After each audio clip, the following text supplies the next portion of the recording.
Bases dropped on a Friday. It's a Freestyle Friday here on Soccer's Morning Show. Soccer down here. John here, you there, Madison Cruz on the ones and twos. And we're getting you ready for the weekend across everything.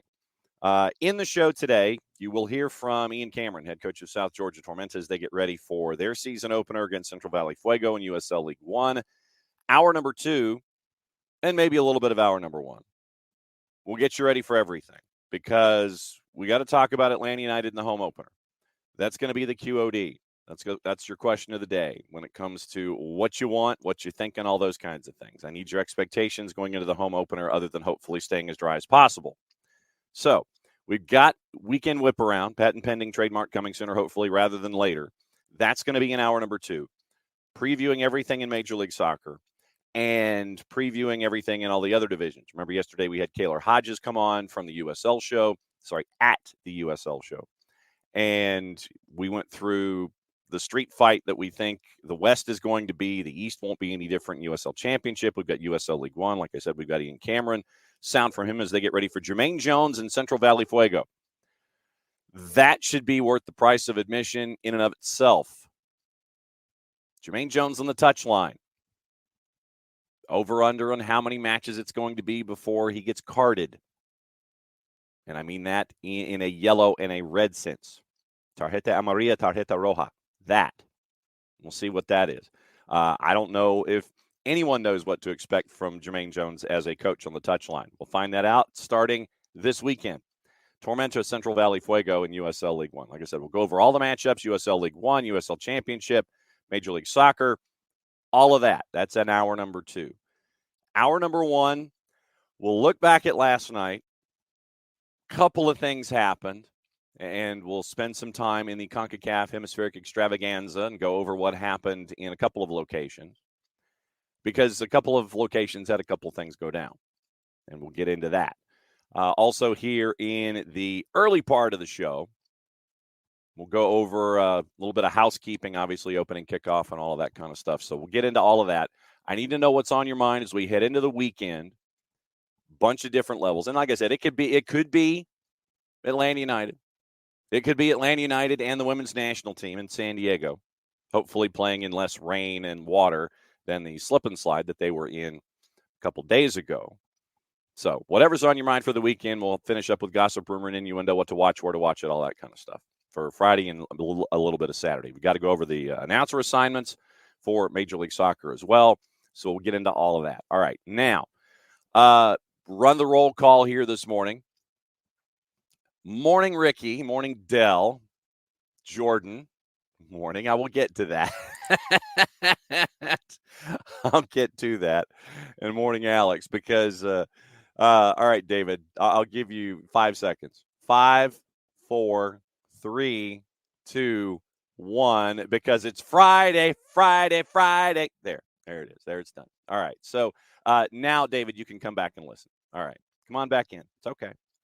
That's done. All right. So last night, it was fun to be at North DeKalb Stadium for the second time this season. And we got to see region rivals going at it on the boys and girls side with Druid Hills and Clarkston. Druid Hills put up a big number in the girls match. And the boys match was just this side of kooky. I mean, it was frenetic. It was frantic. It was chaotic. There really wasn't any rhythm. Both teams just decided to sit there, and it's like, all right, tell you what, we're going to run. You try and catch us. Oh, okay, then we're going to run, and you try and catch us. And you had that for a full 80 minutes. And you can go back and listen on our Mixlr platform, soccerdownhere.mixlr.com, if you want 80 minutes of chaos. Final score was 1-0 Clarkston on a goal off a set piece, a free kick from basically 45 yards out. The keeper for Druid Hills looked like he mistimed his jump, goes over his head just at the edge of the 6, bounces behind him, trickles back into the net. That was the only goal on the boys' side. Craziness there at North DeKalb Stadium last night in a big region matchup in Quad A in the GHSA. Tonight, whether rain or shine, doesn't matter. Collins Hill, Mill Creek on the network, 5:30 and 7:30. Jason will have the girls match first. I'll have the boys match, and that'll be on the Mixlr channel as well. Soccerdownhere.mixlr.com. Collins Hill and Mill Creek 1 and 2 in the region. and they're going to be going at it tonight. And once again, we'll have the activity tomorrow with Atlanta United, 92.9 The Game. Our pre, our post, Jarrett and Abe, they're going to lead you in. They're going to get some help from Garth Lagerway. They're going to get some help from Mike and Jason. Going to be a very, very busy day for a lot of folks on Saturday, and looking forward to seeing everybody for the home opener here in 2024. All right, so opening kickoff, brought to us by our friends at Kickoff Coffee and kickoffcoffeeco.com. There's your QR code for those of you who are watching, however you're watching, either on the YouTube channel, on Twitch, or on the 280-character app. Use that QR code with our friends from Kickoff Coffee and kickoffcoffeeco.com, and you use the code SoccerDownHere15. You get 15% off your purchase. They, in turn, take 10%, reinvest it in youth games, youth initiatives, very, very cool stuff from our friends at Kickoff Coffee and kickoffcoffeeco.com. Morning forecard, and yes, it is a Friday. All right, last night in the CONCACAF Hemispheric Extravaganza, we had a couple of moments. Well, and actually, the second match had a couple more moments than the first match, but it was intriguing to say the very least. You had subplot, and it was an interesting night at TQL because the one goal that was scored came from a dude that knew that building intimately. Good morning, Abby. And so here is that particular moment in time presented once again by our friends at CONCACAF. And we'll go ahead and say FS2. I haven't heard this, so this will be me learning along with you. So this is what happened last night. The one moment in the matchup at TQL with our friends at FC Cincinnati. As Gallardo moves it out wide, Maxi Meza could be in, centering for Vasquez!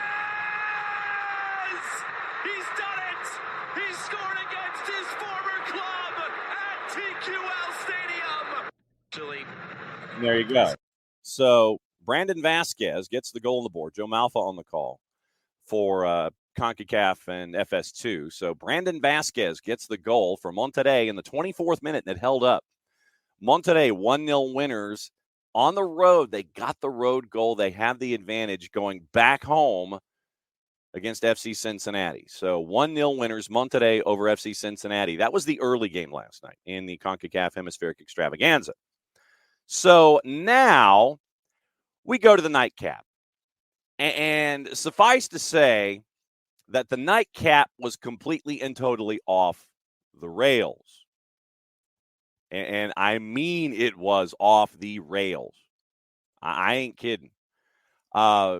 Frankly, you look at the match in and of itself, and you wonder after the first 45 minutes, how, I ask how, not quite like Ross Geller and asking why and going, why, but how Messi and friends didn't finish the first 45 down to 9 guys, which is 4 more than some of our favorite burgers. Honestly, I don't know how a shot to the chops with an elbow doesn't get you a red. Legitimately. And I think it was Schaffelberg. I think it was Schaffelberg that got it was a back elbow to the chops. To the chops. I mean, literally backwards and right on the chops.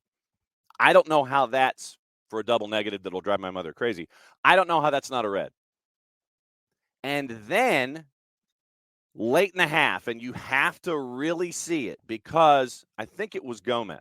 If I'm not mistaken, I think it was Gomez that had the elbow and went backwards. Then, and I think it was Schaffelberg that got picked on again. As the fourth, and literally you have to find it, and folks have spot shadowed it, and they've come up with that particular moment and turned it into a GIF. As the fourth is holding up the board to express how many added minutes there are, you see another player for Messi and friends basically take out. Oh, so it was Redondo. Thank you. Okay. because I thought it was either Gomez or Redondo, and it looked like Redondo, and of course, me not being at top speed, trying to see what's going on. So, all right. Second moment, once again, you see, and I want to say it was Schaffelberg again. Schaffelberg gets cleaned out, and literally what you see is the fourth hold up the number of minutes. Added a couple of minutes. Tata's trying to ask, why there's this many minutes being put on the board. And you see, I think it was Schaffelberg, get cleaned out. I mean, literally, he's running away from the underside of the board. They have the camera shot.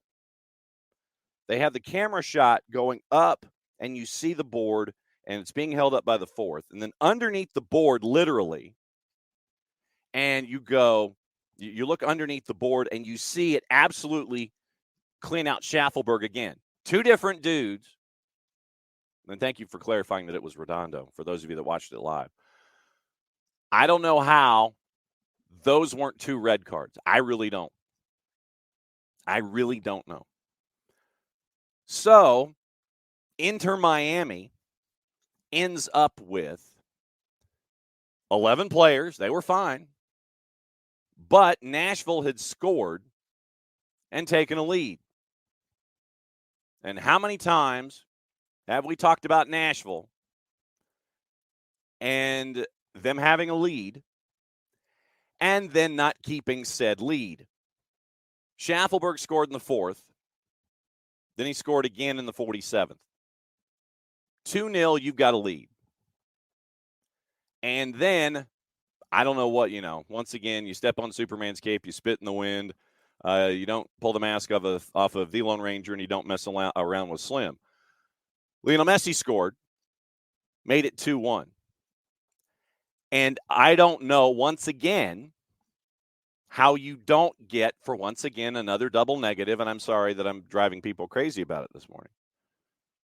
I don't know how Lucas McNaughton doesn't get a red or even a card as he stomped on, as he was following through, and his spike, his cleats end up on Messi, and Messi goes down. At 2-1, you see McNaughton come through, and he hits Messi right in the calf. I don't know how that's not a card. I don't know how that's not, at least a card. So it could have been 10v9. Instead, it wasn't.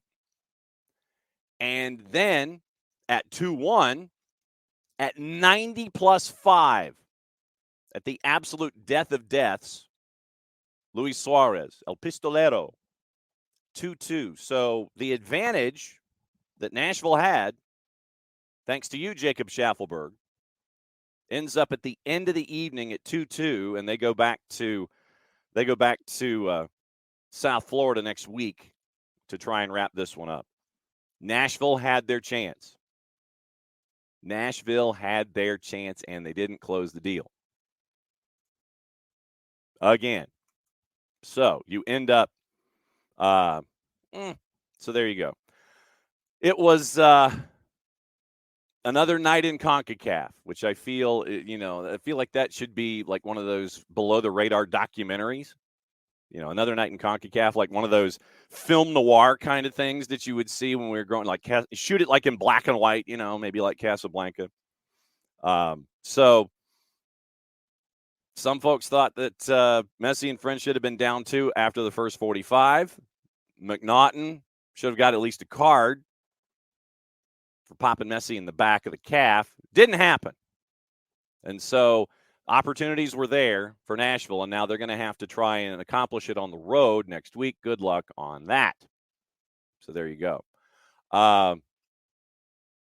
The Palace intrigue continues once again. So, so it was an interesting evening. So Nashville had their chance. And honestly, as we talked about it yesterday, I thought it would have been the reverse with Nashville. I thought that Nashville would have made this one of the most unappealing 90 minutes of television ever.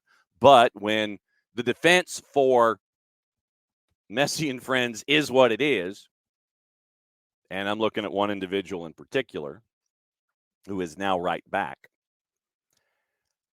you get a 1-0 lead in the fourth minute, and you end up changing your plans, having to kind of invert your idea a little bit. You had a 2-0 lead. You couldn't hang on to it. And I think all you did really was get Lionel Messi mad. I think that's what happened. Dell was like, Donnie G's not going to let Miami get a red card. That'd be Victor Montagliani, the head of CONCACAF. I don't know if Donnie G had anything to say about it, Dell, but yeah, Victor Montagliani, I'm sure. You get the excuse me, hello. Yeah, so it might have been Victor Montagliani, but could have been 10v9 in some circles last night in Nashville. Nashville had a 2-0 lead, blew it, finished at 2-2, and they're going to have to try and win it on the road. 4-card. All the reffing-ish is just part of CONCACAF. Absolutely true. Reason you call it getting CONCACAF. David would blame the replacement officials being awed by Messi and friends, but it's CONCACAF and not MLS. Michael Valverde, the Redondo elbow, not on the edge, but not absolute red. Came through Schaffelberg, and he didn't wind up. I mean, I know he didn't wind up, but still you're trying to clear somebody out. So I could see it. I could see it being called, and I could see it being varying degrees. But apparently, it was just like card optional last night at Geodis. Packed house. And by the way, Nashville did send out a correction on the supporters section, when we were talking about earlier in the week where you were allowed to wear anything that you wanted in the supporters section, the seated support, or the triple S, the seated standing supporter section, whatever the section was. But they issued a correction on that. So what was initially put out there ended up being a little different. The way that they rephrased it at 5:30 in the afternoon, after that initial salvo came out of how are you letting folks with the opposing jerseys in the supporter section? They meaning Nashville did come out with a statement late Wednesday afternoon, and they go, no opposing team jerseys or colors will be allowed in the supporter section. Anyone entering the area in opposing jerseys or colors risks being removed from Geodis. Seated areas next to the supporters section, the seated supporters section, now considered general seating and were mistakenly labeled seated supporters section. Opposing jerseys and colors allowed in the seated sections as well as other seated areas, and the traditional fan code of conduct applied. Additional stadium staff will be in place at the entrances and lower bowls to ensure the safety of all guests and the integrity of fan seats. Nashville apologizes for any confusion that may have caused. And trust me, there was a lot. So Nashville did come out with a correction. Jordan says also had a goal disallowed. Nashville would have been 3-1 at that moment. Yes, and Michael, you are correct. Nashville parked the bus. I honestly thought that the parking of the bus was going to happen first. But when you get a 2-0 lead and you're trying to get out the door, then that's when it happened. You end up giving up a goal to Messi. Craziness ensues, and you end up with a 2-2 draw by the time of the night was over. And David, yes, Anibal Godoy, and if you want a reason to get really mad, I mean, Anibal Godoy wasn't backing down from anybody. And Anibal Godoy was more than happy to have a discussion with Lionel Messi and Luis Suarez, and that coming together that they had in the middle of the pitch, literally where they are woofing back and forth at each other. Anibal Godoy not backing down from anybody. Wasn't that way in San Jose, not that way in Nashville. But Anibal Godoy, he wanted a piece of the action. He was about ready to throw down. And our friends in the Mid-South might have thoroughly enjoyed that. Yeah, Godoy, after going after Messi for what I assume was not playing the ball out, was interesting. Suarez maybe gave with a nice two-handed shove. Refs seemed to only admonish Godoy. Seemed the Miami player would have gotten a yellow, two hands just under the chin. So, yes, that was another incident that just kind of was. But, I mean, honestly, if we sit there and take it in its prism, we sit there and we take it in all of its context and glory. If he wasn't calling nothing, then he ain't calling nothing. And the fact that he didn't call anything, he was consistent. I guess we could phrase it that way. If you're going to call something and then not, then I think you would sit there and say, okay, he's being inconsistent or he's going to extremes one way or the other. But across the board, if you ain't calling nothing, then you ain't calling nothing. At least you were consistent. I guess we can look at it that way. Emilio dropping a Bad Boys reference. Soccer players are soft. I wonder if Bill Laimbeer can play midfield and dish Messi some pain.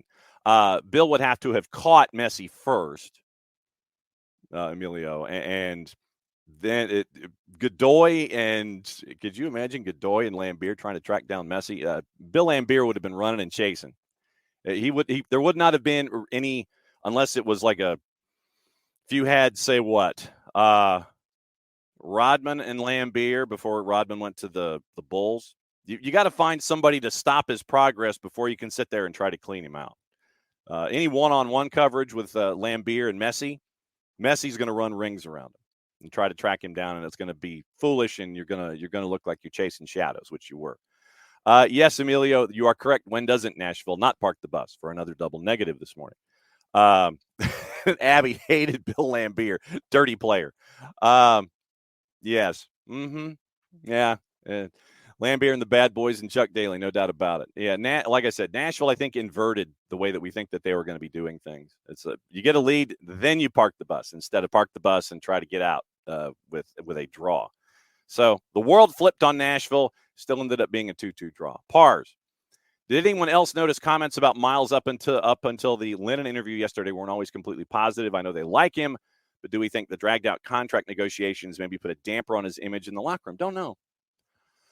Like I said, Miles is a different dude. I mean, he's a different cat.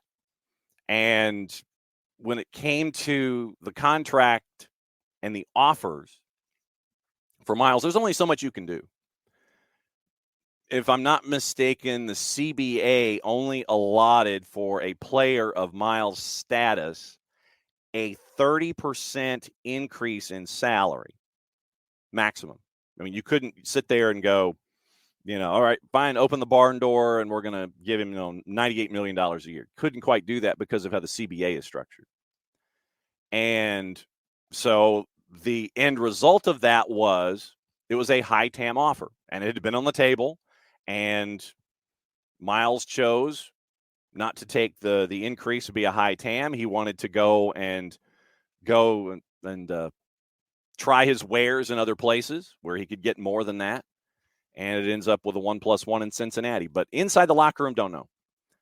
But remember, Atlanta could only offer so much, and it was on the table for a very long time. Miles had the chance to think about it, and Miles wanted to try and test the waters elsewhere, and he ends up in Cincinnati. And now it's Miles and DeAndre Yedlin at the right-hand side for Cincinnati. So we'll see what happens there. But inside the locker room, don't know. Don't know about his image. Back to Bill Laimbeer. Ricky, it's different when you have to come in Bill's paint running around him. True. Laimbeer only needs one shot. That's true, Emilio. Yes, absolutely. And 90s basketball was a different world. Ricky's correct. You could do things like that in the 90s. But once again, try and track down Lionel Messi. Not necessarily going to happen. So the first go-round of everything in the CONCACAF hemispheric extravaganza with your triple C fever. Since it's not CCL fever anymore, it's CCC fever, I guess, is the hashtag. But intriguing to say the very least, now that we're out the other side of it, and we kind of get to see what's going on with the matchups. We'll get a couple of days to sit there and digest everything. But Nashville had a lead, and the center ref and the AR is not calling anything. So let's see. With everything being equal, with what happened with the 2-2 draw, everything being equal, what's going to go down in Fort Lauderdale for leg number 2? So it will be very interesting to see what will transpire in round 2 in Fort Lauderdale. Everybody's talking about Messi getting the calls. Then what's going to happen with Messi and the calls down in South Florida? So we will see. Oh, wow. Abby, I did not know this. Abby, you're an amazing human being. Happy National Hash Brown Day. Scattered, smothered, covered, chunked, and topped. Or, depending on my mood, triple order hash browns plain to go with my grilled cheese wheat on 2. Traditionally. That is how it plays for me. It's either I want a lot of stuff on it and I'll get like a double order, and just have that as the meal, or triple order plain and have the grilled cheese sandwiches with it. Grilled cheese, wheat on 2, triple order hash browns plain. That is one of the stock orders that is there for National Hash Brown Day. God bless you for letting us know this. Yeah, we do need to make a Waffle House trek, Ricky, but it's got to be like 11:45 at night, like late when you're really, or first thing in the morning. That's when it's got to be.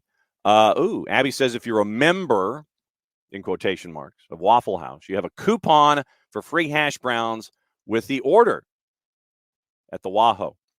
Pars's go-to is the sausage, egg, and cheese melt with pickles. Okay, interesting. Yeah, Ricky's got an all-star. Dell prefers tater tots. I mean, there's nothing wrong with tater tots. Absolutely nothing wrong with tater tots. But I don't know if that's part of the discussion when it comes to what is available for you on National Hash Brown Day. Dell prefers tater tots. All right, so now we got folks. You can be. I was going to say you can be a member of Waffle House. Okay, through the rewards program, obviously. All right, that's opening kickoff. Brought to us by our friends at Kickoff Coffee and kickoffcoffeeco.com. Once again, that's your QR code. For those of you who are watching on however you're watching, whether it's on Twitch, it's on our YouTube channel, and it's on the 280-character app. Once again, don't forget to use the code SoccerDownHere15, as Michael Valverde will let everybody know that he has, and he'll let us know what his morning coffee is from our friends at Kickoff Coffee and kickoffcoffeeco.com.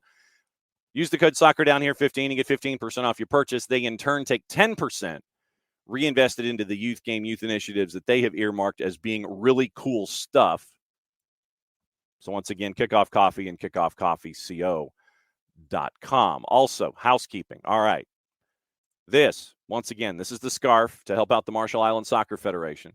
It's one of our causes here. Hand to heart, the other hand in the air. We want to help out the Marshall Islands as they are beginning their young, from the ground up approach in a national soccer program. They started futsal. They've had futsal competitions on the island. You can go back and listen to our interview with Justin Wally, one of the coaches for the Marshall Islands. That's on the network. You can go back and listen to that in the archives. Last week, our buddies Lloyd Hours and Matt Lee, they were there in Northwest Arkansas, and they were there helping out the local Marshallese and attracting Marshallese, people of Marshallese descent, and the Marshallese that are there in the Four Corners, Northwest Arkansas, Oklahoma, Missouri, and Kansas. And they had some things going on there as well. Very, very cool stuff. They're taking the program from the ground up, and you get the chance to be a part of it right there.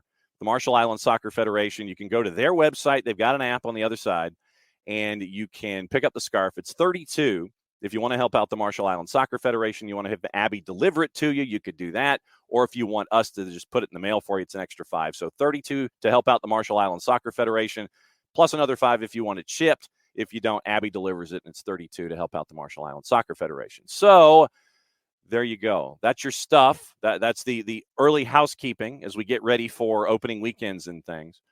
And next up is our mogul in training. And we get to find out what's going on in the life of a mogul in training as things continue to grow in his environment, in the three-dimensional environment that belongs to this particular individual. It's time for the Friday Free Kick.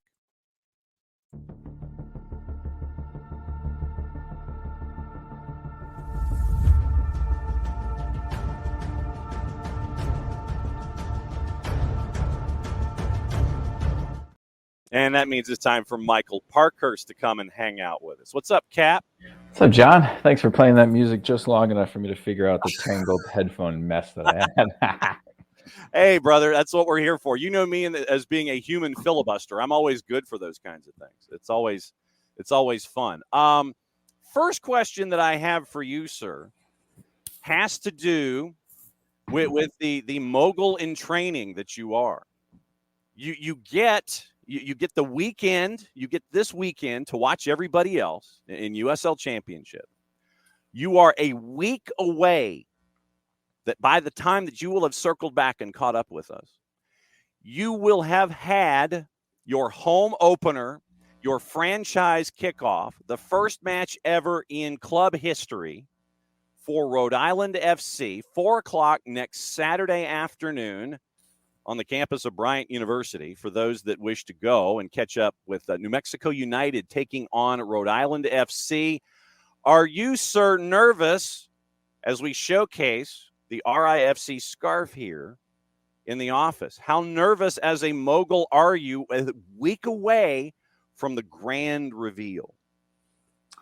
Not too nervous. I can't really control anything that's going on over there. And so it's kind of out of my hands. Honestly, if I was nervous, I'm more nervous about off the field and just making sure things go well and fans having a good experience and a good time. And, you never know at the college campus how things are going to go.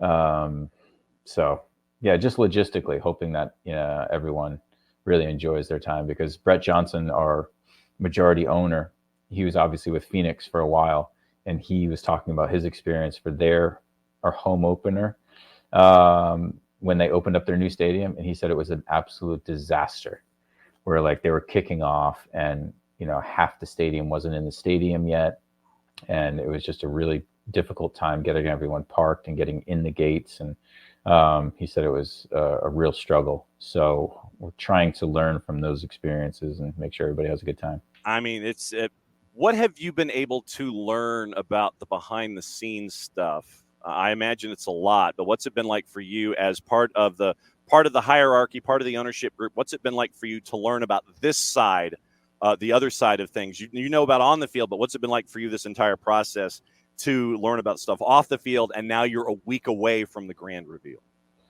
Yeah, just how much work goes into it, all the different facets and groups that are just doing work behind the scenes, where you as a player, you're just focused on playing and the game and New Mexico and getting a good result. And yeah, people are going to show up, and that's just what happens. And but how do you get those people in the stadium and selling the tickets and then putting on a good experience, and what goes on before the game and at halftime, and the concessions and all this stuff. And there's just so much going on to even just put on the first game, and you've got dignitaries coming in, and like how do you take care of the mayor of this town and that town, and the fire chief and the police chief, and it's just like, oh my God, the politics involved, and you're like, oh my, it's crazy. What have I gotten myself into? I could see you trying to find a closet to just close the door, or close the door to your office. It's like, I need 10 minutes of silence. Mm-hmm. Totally.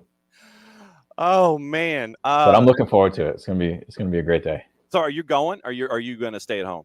Yeah, I'm going. Okay. Yeah, and are they going to have like the big pair of scissors and the ribbon cutting and everything? It's like, and we welcome everyone, the serpentina and the confetti cannons. I mean, is this part of it too? No, I don't think so. But I think there are some pregame festivities that'll be enjoyable for everybody and make it a big deal. But no ribbon cutting. You're gonna get flyover. You're gonna get like a stealth bomber to go over there at Bryant. There's been talks. I mean, not a stealth bomber, maybe a paper airplane. But yeah, so you launch it from the owner's box. You sit there and airplane. I've got the little remote control on the sideline. Just. I mean, it's going to be an absolute blast, and obviously next Saturday we're going to keep an eye on it with everything going on. And it's been fun to hear your stories about how this is going from ground zero and beyond ground zero to an idea on paper to now being a week away from the grand reveal as an expansion franchise in USL Championship. It's been fun to hear these kinds of things. Different kind of home opener coming up for Atlanta United tomorrow. And it's going to be against New England, two teams that you might remember or have some history with, or just, might remember some experiences. When it comes to home openers here, what are some of your favorite memories of home openers with your time with Atlanta United and what the whole vibe was like then? Well, definitely the most memorable one was the first one, without a doubt. Just a little bit of unknown of what it would be like, the crowd, and just I remember hearing about hey, give them time to, figure out the chants and get everybody organized and all this stuff. So you just, there was a lot of unknown going into that game. And honestly, I was unsure if we were going to get our asses kicked by Red Bulls or Really? if we were going to be okay. So yeah, but that was, an amazing night. And honestly, I'm trying to think of the home opener in 2018 because I know that we started off with a butt whooping out in Houston. I thought you blacked that moment out. It doesn't exist anymore.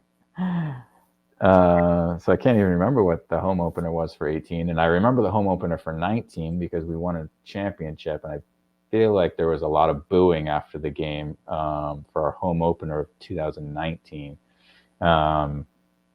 Yeah, so I remember that game. Things weren't in a good place for the home opener. So Ricky says it was DC in 2018 and Cincy in 2019. Yeah, I remember Cincy. I don't even remember the DC game. 3-1 in 2018, according to contributor Niall, over DC, and then a draw apparently with Cincy in 2019. Folks with better memories are just flooding us. I knew that Cincy was a draw because we had just lost to Monterey away. Yeah.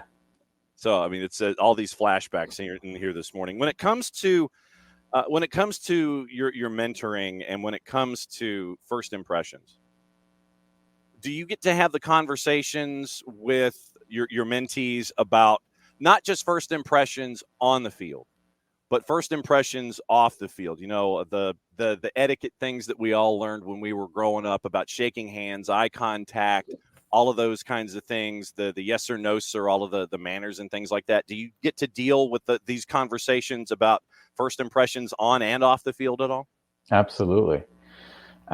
Because, a lot of the kids that we talk to are going to college showcases, or they're going to a camp for college, or, I don't know, a tryout even, for high school or whatever. And, we talk about coaches are looking for not only good players, but they're looking for good people, right? Nobody wants to have a bunch of guys on the team or ladies on the team that are going to be a pain in the butt to work with. And so you've absolutely got a chance to impress off the field. And so much of that is within your control and has nothing to do with how good you kick a soccer ball or anything like that. So we absolutely talk about the importance of that and how important it is. When it comes to these conversations, I mean, I imagine that probably 99.9% of the time, those athletes that you are with they're on the same page with you. They get it. There's, we understand we're trying to further our lives, our careers, what have you. Have you had to change any mentee attitudes in these conversations? Where did some of them come in and almost act like Mario Balotelli, and it's like, hey, this is me, take it or leave it kind of a thing? And did you have to change attitudes with any mentees, or is everybody on the same page coming in? No, not everybody's on the same page. That would be too easy, John. No, I think we're all on different pages. I think there's some that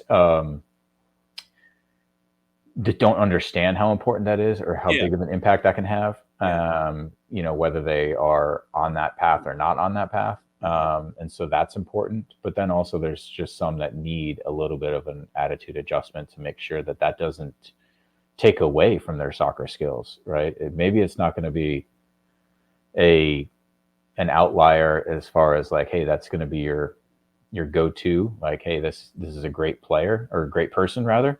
But if you're a great player, let's make sure that the attitude doesn't take away from that, right?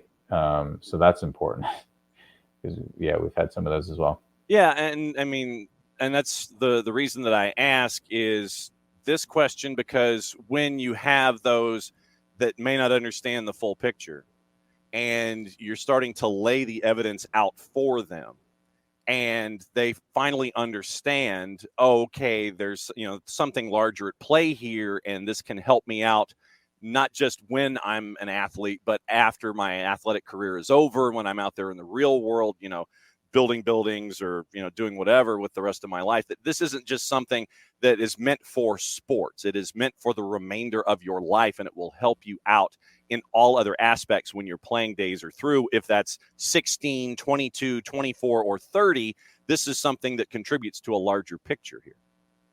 Absolutely. And yeah, of course, most of the players that we speak with aren't going to be professionals, right? So how are they using these skills to better themselves for the future? I was literally just talking with a mentee who's playing over in Spain right now, and I was telling him, hey, take this opportunity to learn Spanish. Please get fluent while you're over there.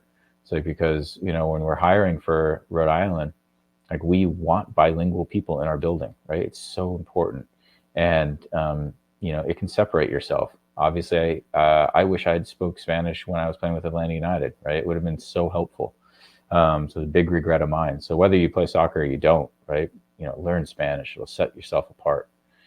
So that's a little off the field thing as well, but there's so many lessons for sure. Yeah, and halftime with Michael Parkhurst and the Freddie Free Kick and our friends at Beyond Goals Mentoring. And, because the world isn't as insular as it might have been back in the 1790s when I was growing up. I mean, it literally is. You turn and you're surrounded by a bunch of different nationalities and languages.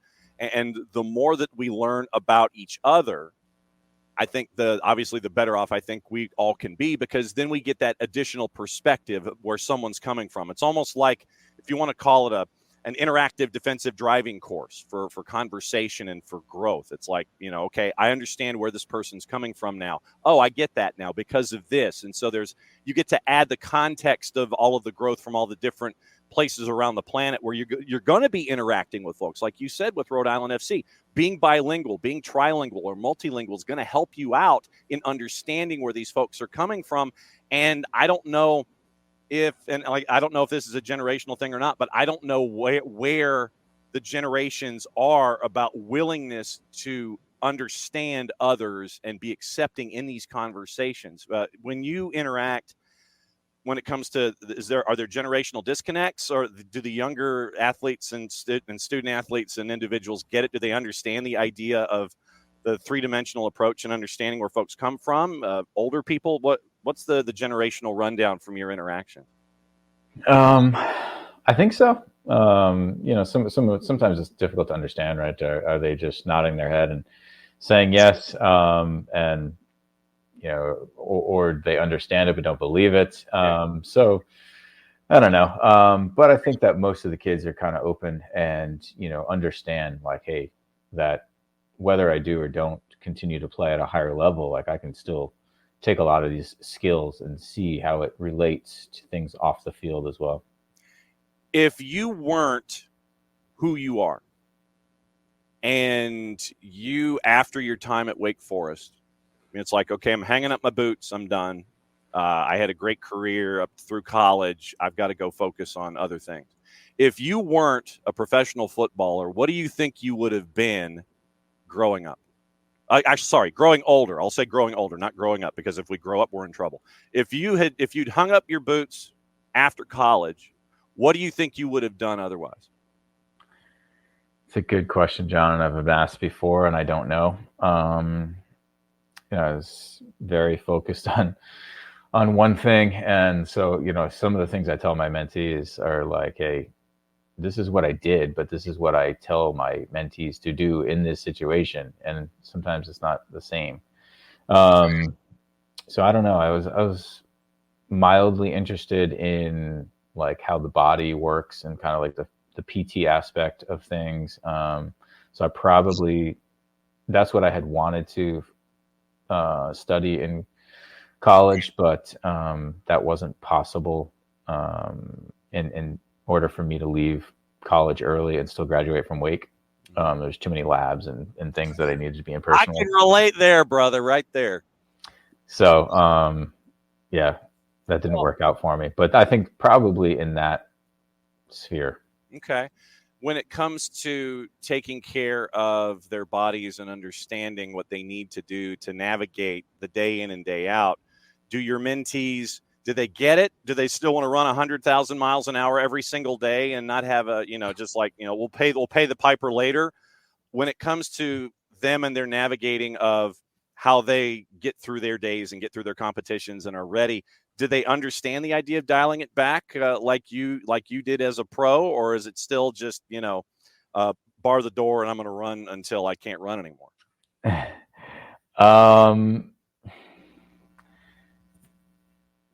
There's always going to be kids all over that spectrum. Right. No doubt about it. But, we do say, hey, there's time to get away from the game as well. And, take it easy a little bit. What? Come on. It's all about being a diehard. You've got to be there. It's like you've got to be there 100% of the time, 370 days out of the year. Come on now. What is this rest thing and getting away from things and closing closet doors that you're talking about here? We can't have that. Yeah, exactly. None of that. None of that. I'm just waiting for the finger wag, the index finger to come and point at something like, you can't do those kinds of things. But but once again, I think it's a generational disconnect that we have at times. It's like when we were growing up, literally, it's like the scene in Breakfast Club where Emilio Estevez and they're all sitting around and they're doing the discussion about their parents, late in the movie, where Emilio Estevez is talking about his dad and he goes, Andrew, your attitude, that kind of, we've seen those parents. We know those parents. And I don't know in sheer numbers if the parents that we knew back then are the same parents that we have now. That's why I was kind of asking, do folks understand the idea of disconnecting and unplugging and not doing things 370 days out of the year? No, it's probably worse now than it was. Really? I think so. Huh. Yeah, because when I was growing up, it was we played different sports in each season. There was no special trainers and individualized training, and there's just so much more opportunity now for the extra training, which is great, and that's why we see these younger kids turning pro at 15, and just the level of play from these 12-year-olds and 13-year-olds, 14-year-olds is so much higher than it was. But there's a cost to that as well. When it comes to, so you mentioned being pro at 15, and the first name that popped into my head was Freddie Adu. And I wonder at times, do we push too quickly? Because you'll see Freddie Adu's out there and they'll be amazing, and you wonder if the full package is there, both the physical, the mental, the emotional, all of that. If you wonder that if all of that is there, and I know that it's probably a case-by-case basis, but you have these cautionary tales. Any idea from your mind when too young is too young to be a professional athlete? Would you set a bar at, say, like, look, maybe at the end of high school, maybe when you're 18, something like that? Or, is it legitimately one of these where you have to look at the full dossier of how they came through, and it's like, okay, 13, 14, 15, they were doing these kinds of things. Okay, they're maturing. They're doing okay. So by the time that they become a pro, 16 or so, they're ready for that kind of a thing? It seems like it's a bit of a dodgy thing to have to navigate. But there's always a cautionary tale, and I think that probably, I recoil when I hear 15-year-old pro or 16-year-old pro just because you worry about that individual. Yeah, it is tough. I don't think that there should be a rule, like a set thing. Yeah. So I don't know. Freddie's experience, and I don't know if you got a chance to listen to that podcast that I think the late Grant Wall did. With Freddie, and that was fantastic. And I obviously was in MLS at that time and didn't know quite the experience and the pressure and the eyeballs and all this stuff that he had on him, which was unreal. I don't think many 15-year-olds, I see them, what's crazy is, you see a team sign a 16-year-old and you're like, that's just another team signing a 16-year-old or a 15-year-old. And you're like, it doesn't even register that, like, a wow. Yeah. And so in one essence, I guess that's okay because there's not a super amount of pressure on these. Freddie Adu is meant to come in and be a star at 14 or 15. These kids are just, training essentially. I don't know how many of these players are even getting first team minutes. So just training essentially with the first team, which is a valuable experience, right? But it also, like, there's a lot of things to consider. Like we almost signed a young player, and there's a lot to consider.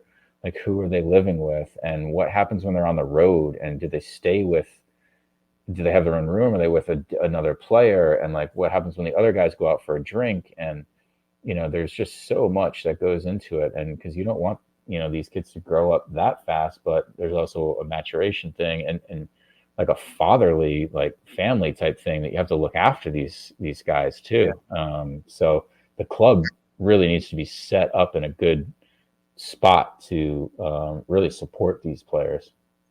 Did the club sign that young player, or did, because of everything that you were just talking about, they're like, yeah, we probably don't have the resources at the moment, or can devote the resources to make sure that is that insular element with that player, that we take care of that player in those three dimensions? No, we didn't sign the player, and it wasn't because of that. It just didn't work out. He chose a different option. But we will eventually, and so at least we're having these conversations and understanding of, hey, if we do sign a player that's, under 18, or even if it's significantly younger, making sure that we've got a good environment, a safe environment, for, this player, because, off the field matters. It really does. Like, you can't expect to send a 15-year-old home to an empty apartment at 2:00 in the afternoon every day and say, hey, I'll see you tomorrow at 8 a.m. That's crazy. It is. Rapid fire before we go, because I know that you've got menteeing and moguling to do here. Dell down in Charleston wants to know if you keep in touch with some of your former Atlanta United teammates besides Greg Garza. Oh, yeah. Yep. We've got some different group text messages going on. So Alec Can and Brad, Jeff, I'm going to stay with Julian in a couple of weeks, going down there to Miami. Darlington's up here in Columbus, so we have lunch every now and then. Justin Muram, there's a bunch of guys. Okay. And then since today is, and Abby did fantastic work in letting us know that today's National Hash Brown Day. Oh, I thought you were going to go a little more serious. I think, isn't today National Women's Day or National? It is absolutely. It's International Women's Day. That is International Women's Day. Yes. Hash Brown Day. Oh, yes. All right. So I love hash browns. I was going to say, how do you like your hash browns, sir? Crispy. Okay. And with I don't like Southern stuff. So, like, as far as, like, I don't want cream in it, or, I want them dry. I don't want them crispy. I throw some ketchup on there. Okay. Because traditionally for me, I was talking about, like, when you go to Waffle House, scattered, smothered, covered, chunked, and topped, which is basically cheese, ham, chili, onions. Mm-hmm. And unless I'm really not hungry, and then I'll get a larger order, but then I'll just have them plain. If they're that right level of crispy, but they're not too crisp, then I can go completely and totally plain when it comes to an order of hash browns, and have 2 grilled cheese sandwiches with it, and I'm cool. Plain Jane over here. Yeah, right there with you.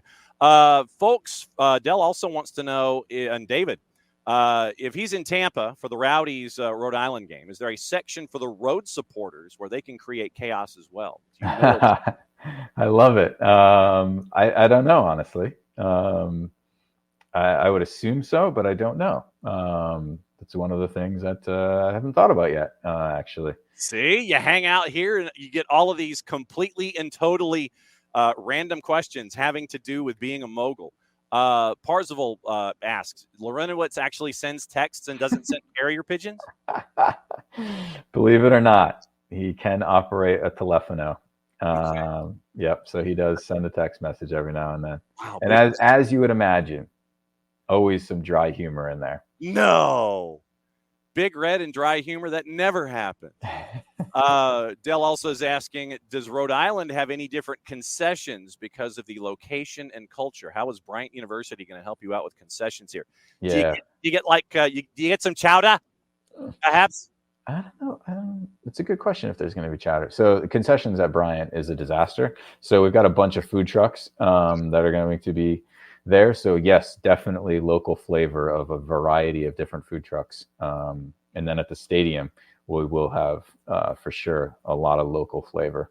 Okay. Last question. Yeah, What's going on? Doughboys. Yes, Doughboys. Yes, Doughboys. And maybe you should just go to like the Italian restaurants on the hill and just have the food trucks come with the Italian food. Get the big plates of pasta. That'd be epic. What's going on with you and Greg and Beyond Goals these days? What is going on?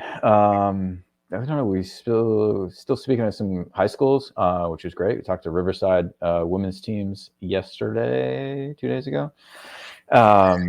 So high school season, and we've got a project that we're dipping our toes into, seeing if we can get something done in Atlanta. So hopefully we can share more with that down the road, but that would be a fun big project with the city down there. So we'll see. Yes, absolutely. So the northeastern answer of a beignet is a doughboy, for those that do not know. So as always, my friend, thanks for coming on with us on Fridays when you can at 9:30 to talk about everything involving that particular scarf right there. Rhode Island FC scarf. Mm-hmm. I have the gear. It is displayed. You see my scarf, John? Yes, I do, sir. It made it. So the SDH scarf is now a part of the office, and that is really fun, as well as the 356-page book that was book number 6 for yours truly. It is now in his stacks as well, personalized and ready to be read when you have time to do it, which will be about the year 2027 at this point. But as always, my friend, thanks for dropping by. Enjoy your weekend. Be safe, and enjoy the opening. Next time we talk, we'll ask all about it. Be safe, my friend. You as well. Thanks, John. All right. That's Cap, Michael Parkhurst. Pars wants to know how to get an SDH scarf. Same as what's going on with Marshall Islands. It can be $25, and you reach out to me. Those are the ones that we have right now. The ones that the Atlanta is U.S. Soccer, the Soccer City scarves. We have those in stock. We also have the Marshall Islands ones in stock. And once again, reach out to me. Reach out to the show. You can DM us or do whatever. The Atlanta is Soccer City scarves are $25. And if you want Abby to deliver it, it's $25. If you want me to throw it in the mail, it's $25 and $5. And so let us know. You can, like I say, you could DM me, you could reach out to the show, however you want to do it. So the Atlanta is Soccer City scarves, the red and black. Those are $25. Marshall Islands are $32. Same as always, once again, add $5 if you want it shipped, or if you don't want it shipped, you want Abby, you want to see Abby, then Abby can deliver it, and it's right there. So the Soccer City scarves are $25, and the Marshall Island scarves are $32. So there you go. It is after 10 o'clock, and it is hour number 2 here on a Freestyle Friday, and this is where we bring in Maddie Cruz for the 1s and 2s, and Maddie had some Maddie's been doing a lot of things this week. And one of the things that Maddie got to do was dive into USL League One, and she's going to be catching up with a lot of folks. We caught up with Mike Jeffries from Charlotte Independence earlier this week. That one's on the network. Maddie, who did you catch up with most recently out of USL League One? I got the chance to talk to head coach Mark McKeever for One Knoxville SC.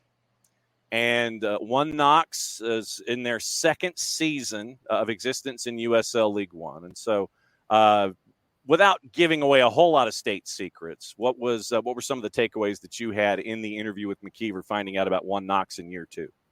Yeah, I mean, I think just, how well the club has developed. They were founded in 2022. They were in USL League 2, and then they jumped to USL League 1, literally their second year as a club.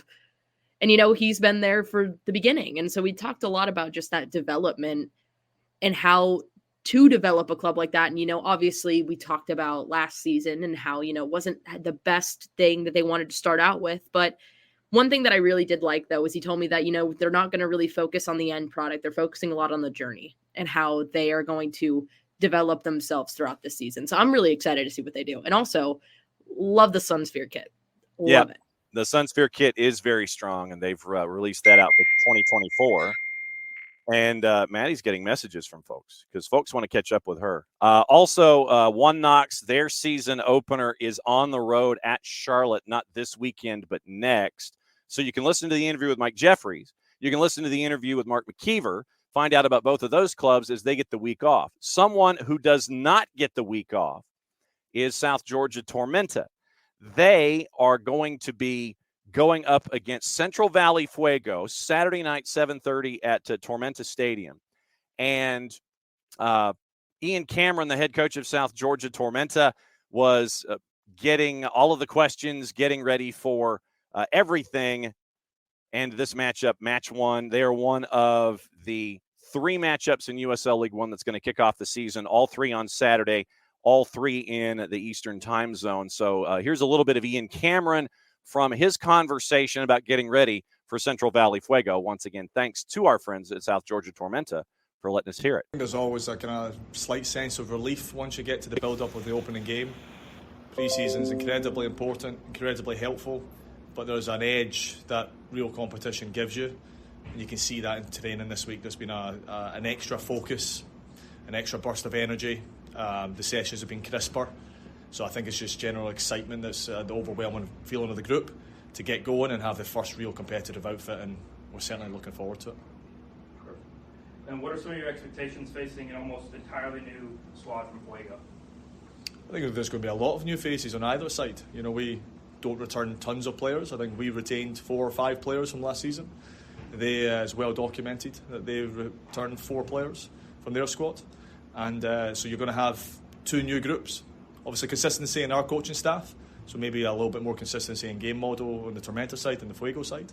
But you've got a lot of returners from the league, 2 new identities or groups, and I think it's going to be a really, really good clash. But Fuego, we don't know. We've seen some things, we've heard some things, but we're excited to see them. But it's not just about what they do. Really, our job is to really affect what they do, and that's what we're putting our full focus on. I think there's always... And there you go. So that's Ian Cameron, the head coach of South Georgia Tormenta, getting ready for the new season in USL League One. They're the late game in USL League One this week, late by all of a half an hour, because 7 o'clock Saturday night, Paladin Stadium, and that one is on the campus of Furman University. We'd like to welcome Spokane Velocity to USL League One, the new expansion team, which now gives you 12 even in USL League One. So Spokane begins their tour in USL League One on the road at Greenville. That's at 7 o'clock. Also, Northern Colorado Hailstorm, head coach Eamon Zayed. They're going to try and get back to the top of the table again, have a deeper run than they did in 2023. And they are on the road. They go to Lexington SC. Maddie's tracking down our friends at Lex SC. We'll hear from them probably next week early. Lex SC basically, it's like, and I say this tongue in cheek, they destroyed the salary cap in USL League One. They are signing everybody. They're just like, they're blowing it all up. Cameron Lancaster, who ended his time at Lou City in USL Championship, Lex SC knocked on his door and was like, hey, bro, you want to come by? Mr. Lancaster. So Cameron Lancaster is in USL League One. Early contender for Golden Boot, Cameron Lancaster of Lex SC. And then Jermaine Jones, the new head coach at Central Valley Fuego. They get to come from Fresno. They go to Statesboro, 7:30 Eastern time on Saturday. So that is your League One rundown and the beginning of the season there in USL League One. In USL Championship, it's a very, very interesting time there as well. So you've got the schedule, and it was great to catch up with Kaylor Hodges and our friends at the USL show and find out what's going on in his mind when it comes to life in the USL Championship this year. Their schedule's off and running. You've got a couple of new head coaches. You've got Sean McCauley, who is the new head coach at Loudon. Cano Smith, obviously, in the first year of what's going on at Rhode Island. So Cano's got a week to kind of look at everybody around the league. And Dennis Sanchez, the new head coach for Las Vegas Lights. Joey Batts is now part of the ownership group there, Jose Bautista. And so it's fun to see what Vegas is going to do. On Saturday, it is a full slate of games, and I mean a full slate of games. 4 o'clock, and we caught up with Stephen Glass at Memphis 901. Memphis 901 is going to kick the schedule off after they destroy a guitar at AutoZone Park. Vegas Lights, Memphis 901. Should be very, very interesting. How many goals get scored? Probably a lot of them. So we'll see what happens there in Memphis. Also, New Mexico United at the Lab. They host Pittsburgh Riverhounds. I can already hear Bob Lilly yelling already. So Pittsburgh at New Mexico United, those are the 2 afternoon games that are there in USL Championship. The Miami FC, Kaylor Hodges' early contender for Wooden Spoon in the Eastern Conference at the very least. They host Colorado Springs Switchbacks, and it is now no longer Ricardo Silva Stadium. It's back to FIU Football Stadium. So we'll see what happens there at 7 o'clock. Also at 7 o'clock at Wake Med, we'd like to welcome the newly promoted side, North Carolina FC. You won the title. You were going to be going to USL Championship anyway, but it just so happens you win a title, you're getting promoted. You're now in USL Championship from League One. Charleston Battery comes to town, and Ben Pierman. 8:30 at Toyota in San Antonio. Loudoun United comes to visit. 9 o'clock at Southwest University Park. Hartford Athletic on the road taking on El Paso Locomotive. Our buddy Duke Keith should be on the call for Locomotive there. 9:30 at the corner of 38th and Washington. It is Birmingham Legion on the road taking on Phoenix Rising, your defending champs. At 10 o'clock at Pioneer, it is Oakland Roots and Indy 11. Late game, 10 o'clock at Hard Health. It is Sacramento Republic and Orange County SC. So that's your rundown of the activity in USL Championship here this weekend. So busy times, bunch of different divisions rolling and going. And it appears also that according to Ricky, and I guess probably what I should do is hit the breaking news sounder. And as I find out the details of what Ricky is letting us know about at Mercedes-Benz. So a lot of stuff going on. Get your tickets. I shudder to think what the prices are going to be. But as Ricky lets us know, Mercedes-Benz is going to be very, very busy because other folks are coming to play.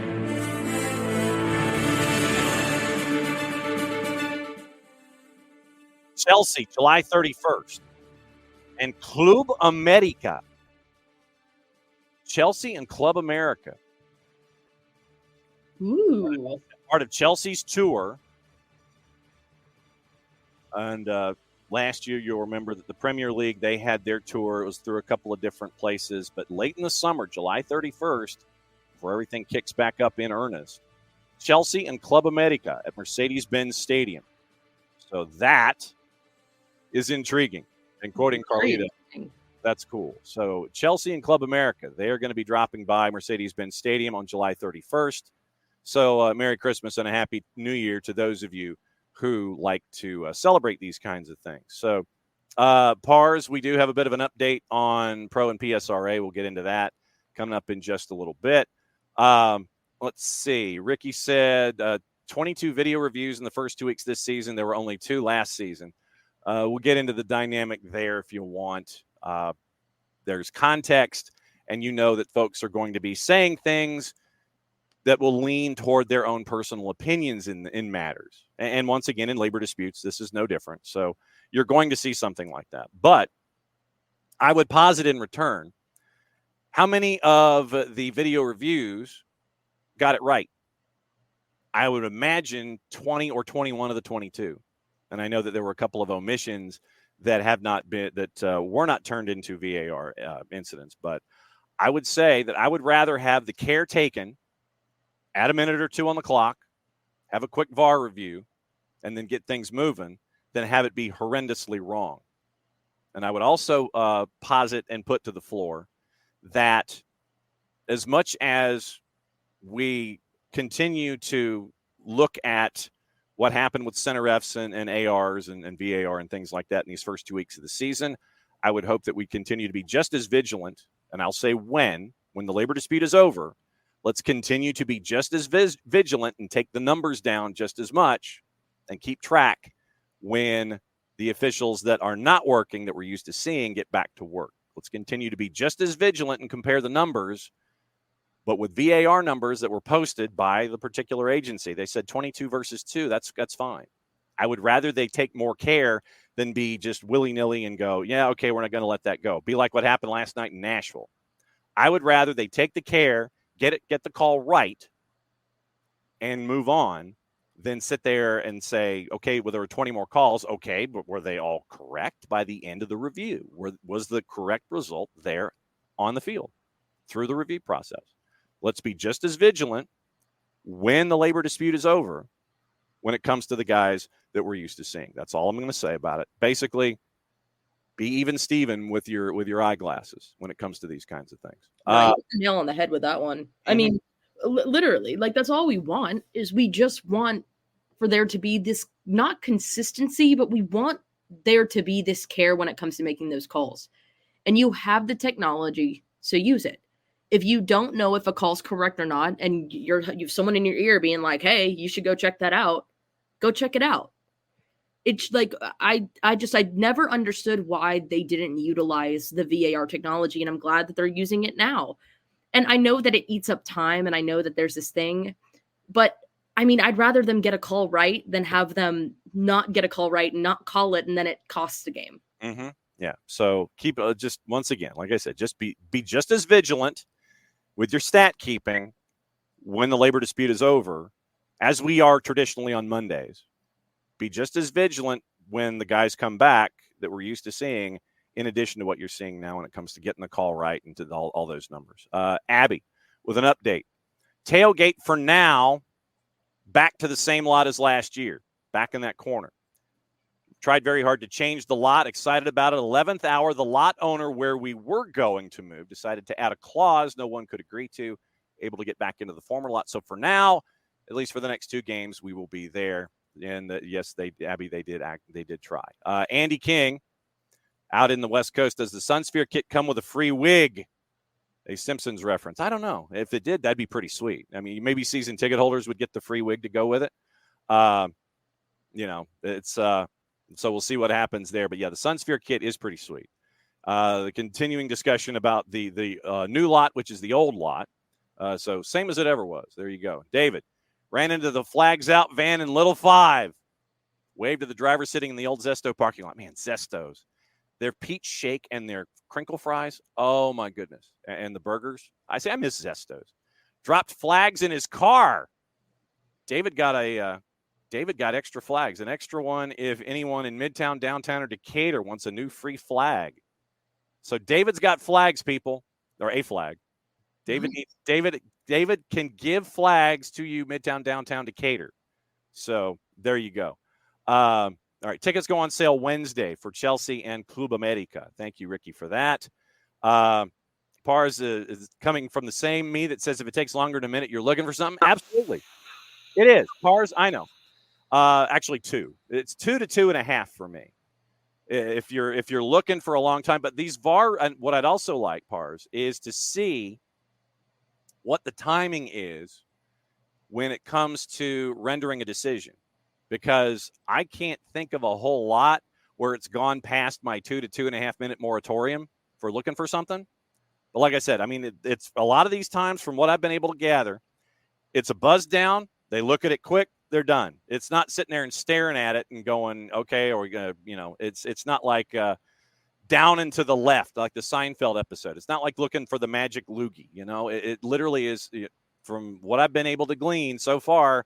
They're looking at it. It's a decent time frame. If my timing's off, I'm off, then I will raise my hand in the air. But I've thought so far in the situations that I've been looking at, it's in that 2.5 minute moratorium. You're not seeing something that's lasting for 9 hours. Once again, looking for 9 hours. And I think that it's a universal. I think, honestly, with the guys that we're used to seeing, the officials that we're used to seeing, and with the folks that are out there right now, still, I think that is a universal trait. I think that once again, if it's 2 to 2.5 minutes, you're fine. I don't care what your previous employee is. You could be like our buddy Gabriela Ciampi, or you could be like CCH, the part of the guys that are out there now. 2.5 minutes to me is 2.5 minutes. I don't care if you've been out there for 2 weeks or if you've been out there for 20 years. I'd like to know the timing of it, but from what I've been able to watch so far, Pars, like I said, I will say universally, I'm right there with you. I don't care if it's these guys that are out there now or the ones that we're used to seeing. 2 to 2.5 minutes, I've still got a limit. The number of times it goes to VAR, I understand that with new folks and all this kind of stuff, I'm willing to be a little patient. And that for me is kind of shocking to hear now that I said that into a microphone. But still, 2.5 minutes to me is 2.5 minutes. Doesn't matter if we're talking the 2024 folks that are out there now or the folks that we've been watching as long as we've been watching. Doesn't matter to me. 2.5 minutes, longer than that. Doesn't care if it's the new guys or the old guys. Too long. But from what I've been able to see so far, yes, there are more calls, but you're not seeing stuff past that 2.5 minute moratorium that I've self-imposed on myself when it comes to looking for something and being too much of a call. So, like I said, if I'm wrong with my timing, I will raise my hand in the air and sit there and go, okay, they need to speed up the process and get it right. So that's what I'm looking at, Pars. David, how much of that is worse center refereeing versus the VARs being overly involved because they assume the replacements can't keep up? And also remember that the VAR is the more experienced official in Major League Soccer purview. So you're going to have, and there were a couple of instances last week where there was one instance in particular that sticks in my head where it looked like it was being re-refereed from the VAR position. That has to be watched as well. There were a couple. There was one I know that that I can reference off the top of my head that it looked like it was being re-refereed from VAR. They've got to be careful with that. Yes, the VARs are the ones from pro that are more experienced in this process over the guys that are there in the middle so far. One instance of re-refereeing, I hope that is an anomaly and not a trend when it comes to what we've been seeing so far out of Major League Soccer. Okay, so Abby's got the street address, 550 Mitchell. Yes, Abby right there with you. Miss Zesto's address of the parking lot for the pedestrian entrance, 405 Beckwith Southwest.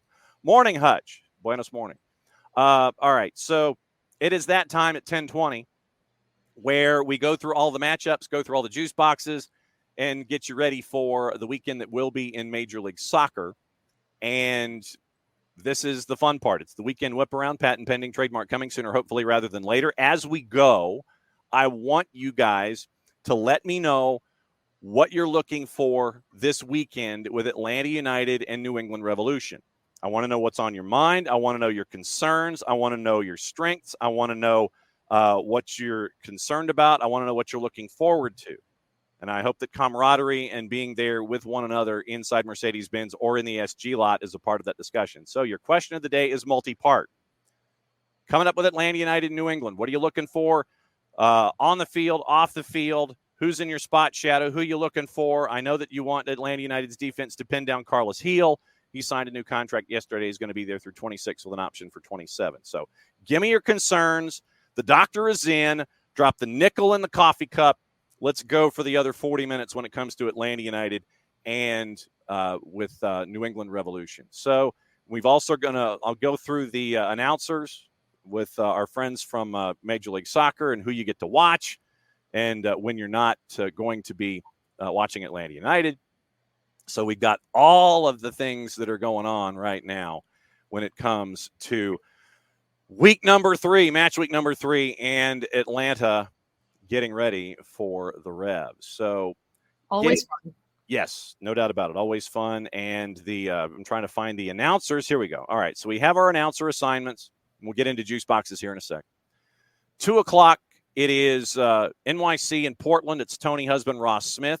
Eric Krakauer and Jaleel Anibaba are on Charlotte and Toronto. 7:30, Jake and TT get Atlanta and New England.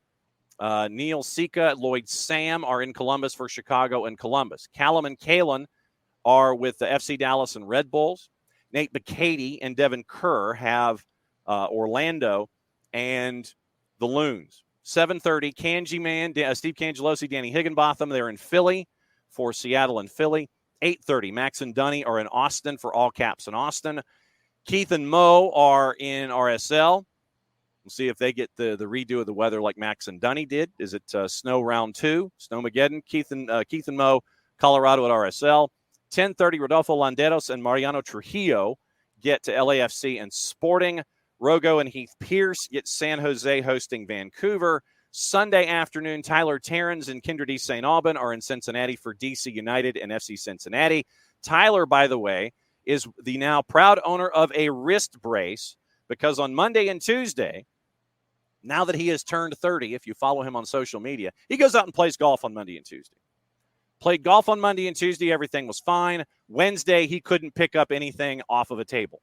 And so now he is the proud owner of a wrist brace Welcome to Mortality, Tyler Terrens, on your Wednesday, and follow him on social media, and you get to see the size of that brace. And it's one of the ones that you have to like lock in and get the Velcro and everything. So Tyler is now mortal. You're going to be wearing a wrist brace, and I wonder if it's going to fit under his jacket. 3 o'clock on Sunday. Also 3 o'clock on Sunday, Tony and Ross get a home game, LA and Nashville. And 5 o'clock on Sunday, Jake and TT for CF Montreal and Inter Miami. All right, juice boxes and schedules and stuff. All right, 2 o'clock, Portland and NYC. That one is at Yankee Stadium, and it is on season pass. We don't know which Portland team is going to show up. Is it going to be the one that thumped the opponent in week number 1, or is it going to be the one that dropped a 2-0 lead and finished up with a 2-2 draw at home in week number 2? We mentioned the juice boxes yesterday with Nico. We'll see if they've changed. NYC still favored at a minus 132. Draws a plus 275. Portland is a plus 355. I've got to go with the draw at least. I would go draw at least here on season pass, just because Nick Cushing is probably going to be one of the top of the list when it comes to the seat being very heated. I'm going to go with Portland to at least get a draw on the road at 2 o'clock in the afternoon. Yeah, I would agree. Okay. I would agree. All right. Just because, I mean, like, I feel like both of these teams, I'm leaning more towards Portland, obviously, because every time I always go for the West whenever they play an East team. That way it's better for us. Mm-hmm. But I also NYCFC has not done anything so far this season. They have not looked good. And so even if it is at home, I'm like, I don't know. Yeah. I don't know. Yeah, that is an I don't know. Absolutely. 2 o'clock on the free side of Apple TV. Toronto FC is hosting Charlotte. Charlotte signed Liel Abada, looking like in the neighborhood of a $10 million transfer from Celtic, and Jarrett knows all when it comes to Abada and his situation there at Celtic. And Charlotte needed a DP, they needed a score, and they dropped $10 million. It looks like somewhere from 8 to 10 on Liel Abada. Charlotte on the road a plus 218, draws a plus 252. Toronto at home is a plus 118. Do you get the Toronto team that stood on its head and beat New England 1-0 last weekend, or do you get one that doesn't want to double back and have your offensive players help out on defense and turn into a match that ends up being something like 4-3? I'm going to go with Toronto here just because of how difficult travel is traditionally in Major League Soccer. I'll go with Toronto. They got 4 points in their first 2 matches, but remember, those 2 matches have been against teams that have played in the CONCACAF Hemispheric Extravaganza, and they got other things on mind. So 4 points, 2 matches, but you're playing Triple C teams. Let's see what Toronto does here. We're going to save Atlanta, New England for last. Crew and Fire. Crew, a minus 204 at home. Draws a plus 367. Chicago Fire are north of plus 500. This one's on the free side of Apple TV at 7:30, Maddie. I think I stunned her. Crew and Fire, what do you think? Ooh. I don't know. I honestly, this is... Because Chicago's actually doing pretty good from what I've been looking at. They've actually looked kind of decent so far. Yeah, they set money on fire and decided to sign everybody in the offseason. Literally. And I mean, because, I was explaining this to my friend. I was like, listen, I'm like, when they were playing Philly, I told her, I was like, I don't like Philly, so I already want Chicago to win.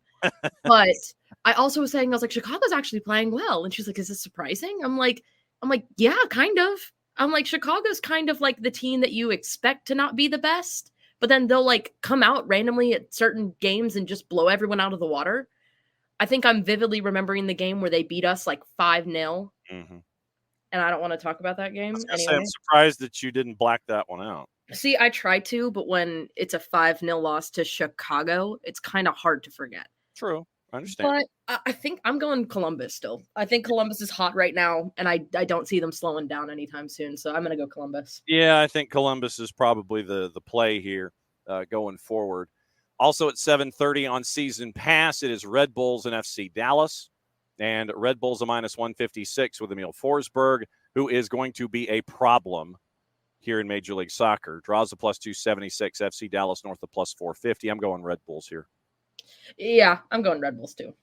All right. Also at 7:30, the purple team hosting the Loons, and the purple team at home, a -110, draws a +283, and Minnesota United on the road, a +273 at Inter and Co. This one's on season pass.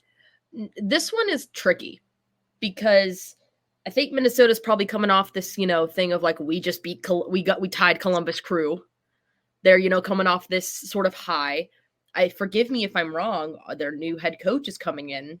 This will be the first weekend. Has he made it? Has he cleared? Does he have his work visa? I don't know. That's why I'm confused. I don't know either. But I'll do it. You keep talking. I'll see if Eric Ramsey has his work visa. Okay. All right. I think Orlando, they're kind of coming off that loss against Miami. I think they're hungry for a win. I think they want to prove that they're still this powerhouse team that we thought they would be. And I think that loss to Miami really shook them up a little bit. And I don't see them letting out anytime soon against Minnesota. So I'm going to go Orlando just because it's at home. And I think that they're hungry for a win. And Minnesota, I mean, listen, I think they got that goal against Columbus, but I think it was kind of lucky. And very lucky. And I just don't know if they can reproduce that. Yeah, especially something from a short angle at 90 plus, and so we'll see which version of Minnesota shows up in this one going up against the purple team. Nico talked about it yesterday. He thinks it's going to be a long day for Seattle going up against Philadelphia in Chester. Philadelphia favored at a +114. Seattle still dinged up. Your draw and Seattle both at a +240. I think Seattle could pull it out. Okay. I think Seattle could pull it out. Nico will love you if that happens. Oh, I would love it if it happens. Are you kidding me? I'm always rooting for Philadelphia's downfall. Always. Right. Always. Careful. I know, but still. I know. Anyway. Rich might be listening, so yes. You've been warned. I apologize. But I think, because, I mean, even just looking at it like at the score-wise, Philadelphia, coming into the season, they tied Chicago. They've tied to Sporting. They have yet to get a win at all. Mm-hmm.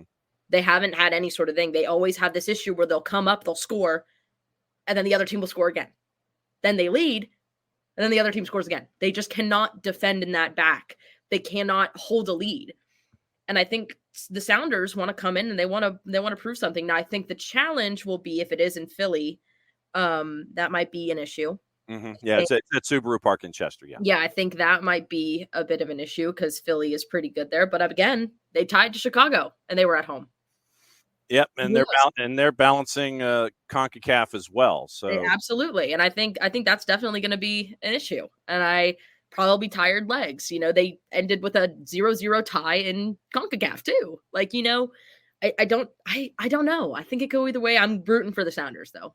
Yep, Philadelphia, let me check their lineup and see what it was in the midweek going up against their hemispheric opponents. We'll see. All right, game night, March 9. I don't need substitutions. Okay. Wow. That I did not need in my ears. All right, starting 11 for the matchup in the round of 16 3 days ago. Andre Blake is back. So that will definitely help you. It was not Oliver Semley in net. It was Andre Blake. And it looked like it was pretty first choice when it came to this lineup going up in CONCACAF. Mbaizo, Glesnes, Harriel, and Kai Wagner at the back. Jose Martinez, Alejandro Bedoya getting the start, wore the captain's armband, Jack McGlynn. And then it was Sullivan, Gazdag, and Ua up top. So this was pretty first choice going up in the midweek. And so now what does it look like? Andre Blake, now that he's back up and running, you figure Andre Blake is going to be in between the sticks. And that is going to help out the back line for Philadelphia. What the rest of the lineup looks like, I don't know. We've yet to hear, I think, from Jim Curtin and the Union when it comes to how they plan on lining up and who's healthy and who isn't when it comes to the weekend. I'm checking Jonathan Tannenwald's account really quickly just to see if there is anything that he has put together. Looks like most of it so far is just about the activity that was there. So probably not hearing anything about starting lineup. So we'll see what the word is. So the only thing that he has posted getting ready for the weekend is something that Nathan Harriel in the goalless draw against Pachuca. So it's more game stuff, no game preview stuff for the weekend going up against Seattle. 8:30, Austin at home at Q2, hosting all caps, St. Louis City SC. Austin at home, a plus 129. Draws a plus 262. St. Louis City is a plus 195 on the road. This one is on the season pass side of things. Austin has been clunky out of the blocks. And if you're trying to get a get-right game against all caps, I don't know if this is going to be the week to do it. Yeah, I don't think so either. I'm going for St. Louis for this one. I think St. Louis, I think St. Louis has a more complete team than Austin, and I think St. Louis is going to come in and they're going to win. Yeah, Ricky has zero faith in Austin. And and Ricky is definitely, I don't think Ricky is the only one. And I mean, Ricky might be the only one outside the city of Austin to say that publicly. But right now, Austin, they've only got the 1 point in the 2 matches. They've only scored 1 goal in 2 matches. Obviously, Brad Stuver between the sticks, they've only given up 2, but there has been no offense. And right now, through all of the numbers, they're 12th out of 14th in the league. And I know that a lot of folks are staring at Josh Wolf. It is way too early to stare at Josh Wolf. If things continue in that downward stroke that happened last season, then you might look at him. I think Nick Cushing right now is at the front of the line when it comes to managers who might need to update their CV. We'll see what happens, but Austin needs offensive help. They need offensive help and trying to put the ball in the back of the net. 9:30. And now that I have my interest peaked here, I'm going to check and see what the weather's going to be like. Dell says St. Louis in that one, and I'm right there with you guys. All right, so let's check the weather in Harriman, Utah for Saturday night. Let's check the weather. Let's see if we're going to get what we got last week. Another snow game. Do we get another snow game? Orange ball. Well, actually, no, we do not. It is going to be allegedly sunny and a low of 33. So you end up with decent conditions, 2% chance of rain and winds out of the south at 12. So you will not get the same conditions that you got last time. Jarrett, you are not going to get a redo of Snowmageddon this weekend. Keith and Mo are going to be calling the match in Salt Lake City, and it's going to be sunny, but it's going to be in the 30s in and around kickoff. So we don't get the orange soccer ball, Jarrett. I'm sad. Nope, we don't. We can only take so many gifts in one season. You got the orange ball last week. That was your gift. Yes. You don't. This isn't. This is a very Dickensian Christmas that we live with MLS. Like, we're not getting a bunch of presents. We got the orange ball. Like, be happy with what you had. Yes.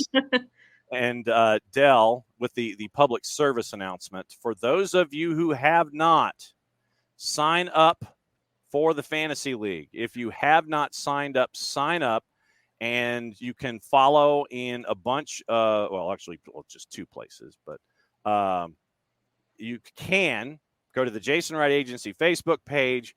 You can go to Twitter. So there's the Jason Wright Agency on Facebook. There is the Jason Wright Twitter handle right there.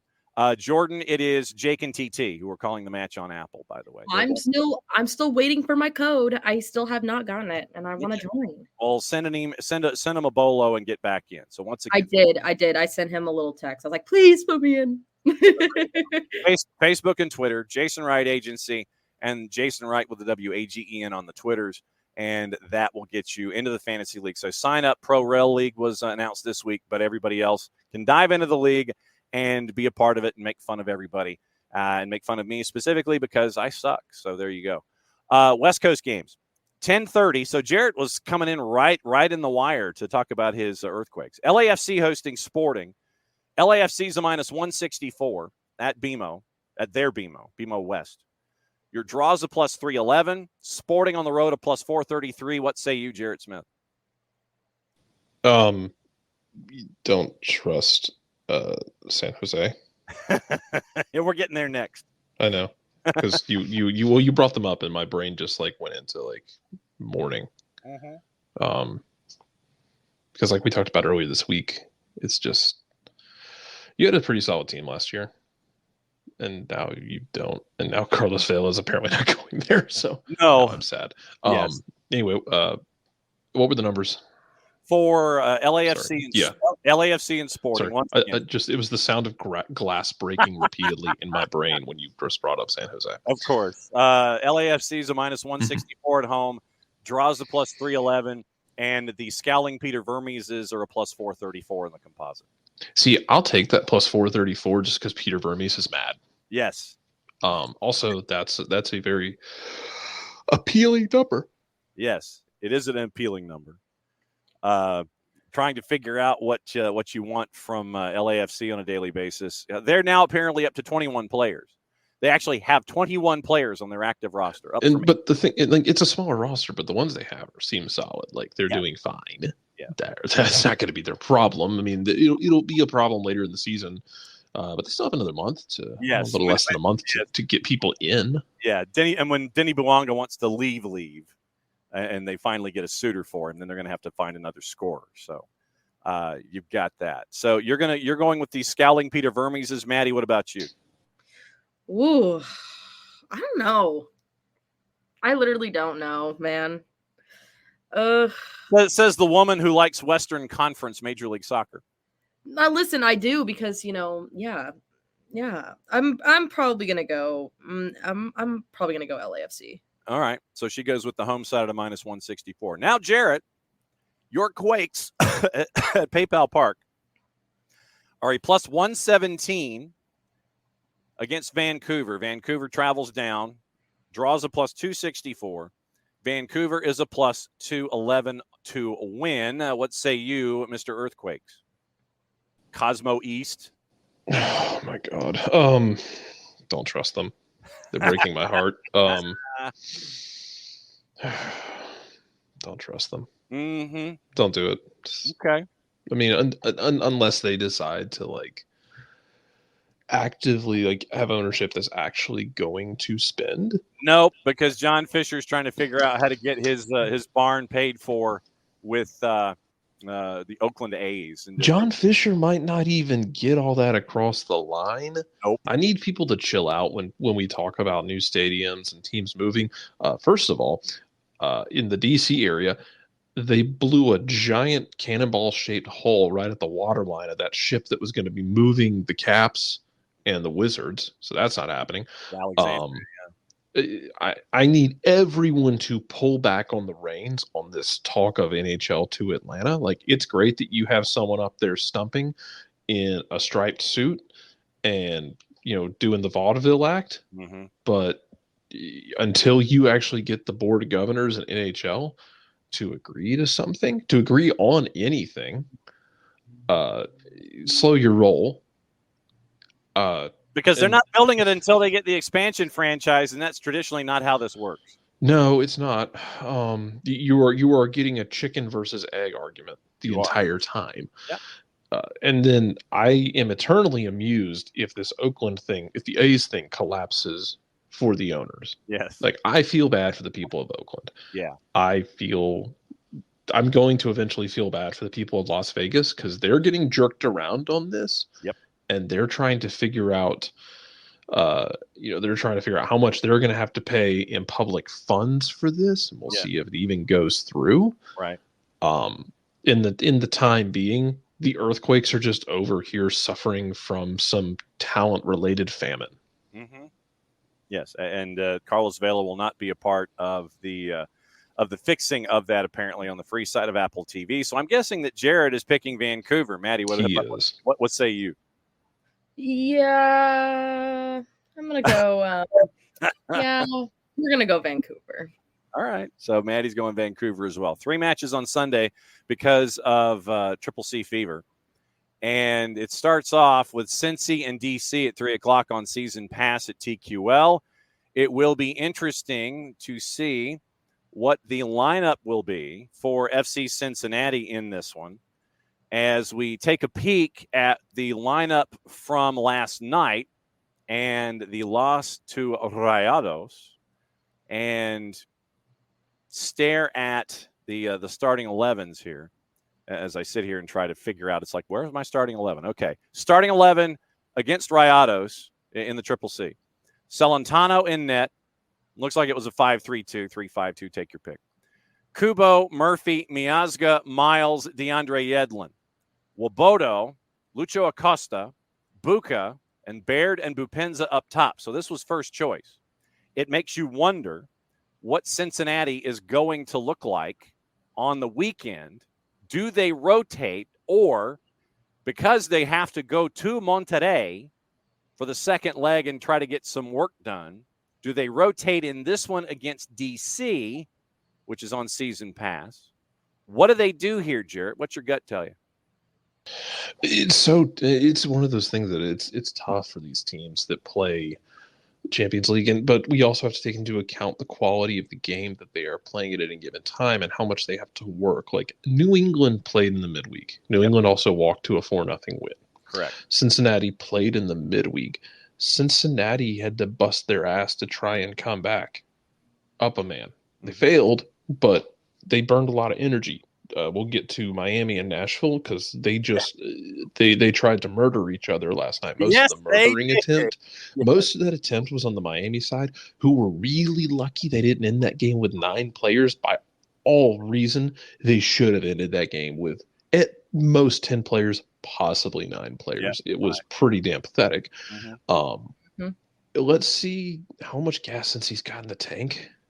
And maybe you sit back a little bit in the game and you kind of pick your spots, because not only do you have to manage the fact that you played in the midweek, but you have this game. Then you have to go to Monterrey next week in the midweek. Monterrey has the away goal. So you have to go find a goal, keep a clean sheet, try and find 2 goals. And I know Cincinnati people are very bullish right now, and I understand why they feel that way. Yep. But how much this is one of those, I think you don't completely punt on the weekend, but it's not your focus. No, not a bit. So I'll take them losing this game, but even any time like a team that's in the round of 16 or higher in CONCACAF Champions League loses a league game, I really don't care.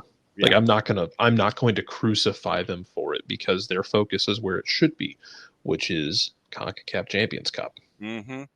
So right now, Maddie, Jarrett is looking at DC United at a plus 274. What about you? Yeah, I mean, I am too. I think DC United can come out on top with this one. Just because since he's gassed, they played that midweek game. They played pretty much their full starting roster. Mm-hmm. I mean, they might not be gassed. They might want to win. They might do that. But I mean, I think DC could do it, especially with the way DC has been kind of coming out in the past couple of games. I could see it. A lot of offense from them, so we'll see what the word is when it comes to that particular matchup. Also on your Sunday at 3 o'clock, dueling 3 o'clock matchups on Season Pass. Nashville SC hosting LAG. LAG comes into the barn. Plus 122 Nashville, so a home favorite, even after what happened and the energy that they expended on Thursday night. So basically, today's a regen day, and you get into the film room, and Gary says, "Oh, you see that guy Pencil?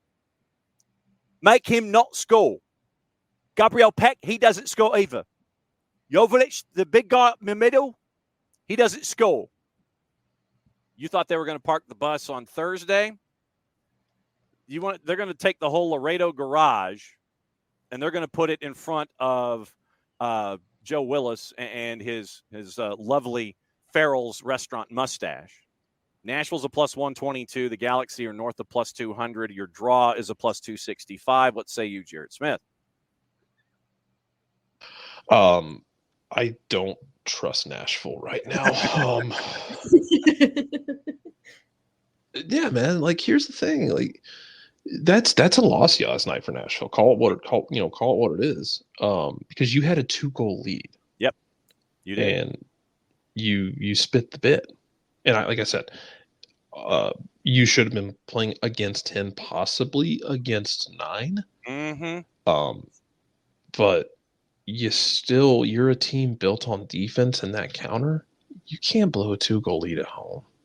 You can't give Miami those 2 goals, those 2 road goals, because CCC still values the road goal, and it is the tiebreaker. You can't give Miami that. Also, you pissed off Messi. He's going to try and drop 4 or 5 goals on you next week down in Fort Lauderdale. Yeah. It just depends on the health. I'm not picking him for this game, though. Yeah. Maddie, what do you think?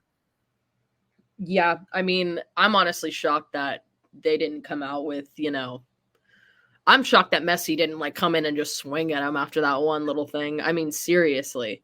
I think they're bruised, they're battered. I think they're coming into this game tired, especially because of the way the game played yesterday. That is one of the biggest things too with Nashville, that I also have the biggest gripe with Miami. They can score, but they give up leads. They ain't got no defense. They got no defense. Defense not there.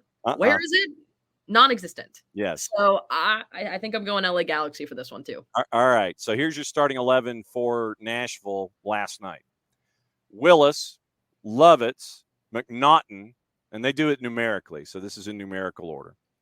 Willis, Lovitz, McNaughton, Hani Mukhtar, Tyler Boyd, Jacob Schaffelberg, who was a pain to deal with, and we've known this since his time with Toronto FC 2. Shaq Moore, Alex Muil, Anibal Godoy, Walker Zimmerman, and Sean Davis. On the bench, Panico, Mar, Sadich, Teal Bunbury, Drew Yearwood, Mackenzie Gaines, Forster Ajago, who is not available for Major League Soccer, Bauer, Washington, Todd Bryan Anunga, and Brent Coleman. So that was the lineup and your starters last night for Nashville as they went up against Messi and friends. The last match on the board just happens to have Messi and friends. It is Inter Miami at home against Laurent Courtois and CF Montreal. This one's on season pass, 5 o'clock, so a 5:10 kick from South Florida. Juice boxes, Inter Miami, Inter Messi, heavy favorite at a -182. Your draws a +337. CF Montreal on the winning side of the ledger in the composite, courtesy of our friends at Odds Portal, is a +438. What say you, Jarrett Smith? Montreal. Wow. Okay.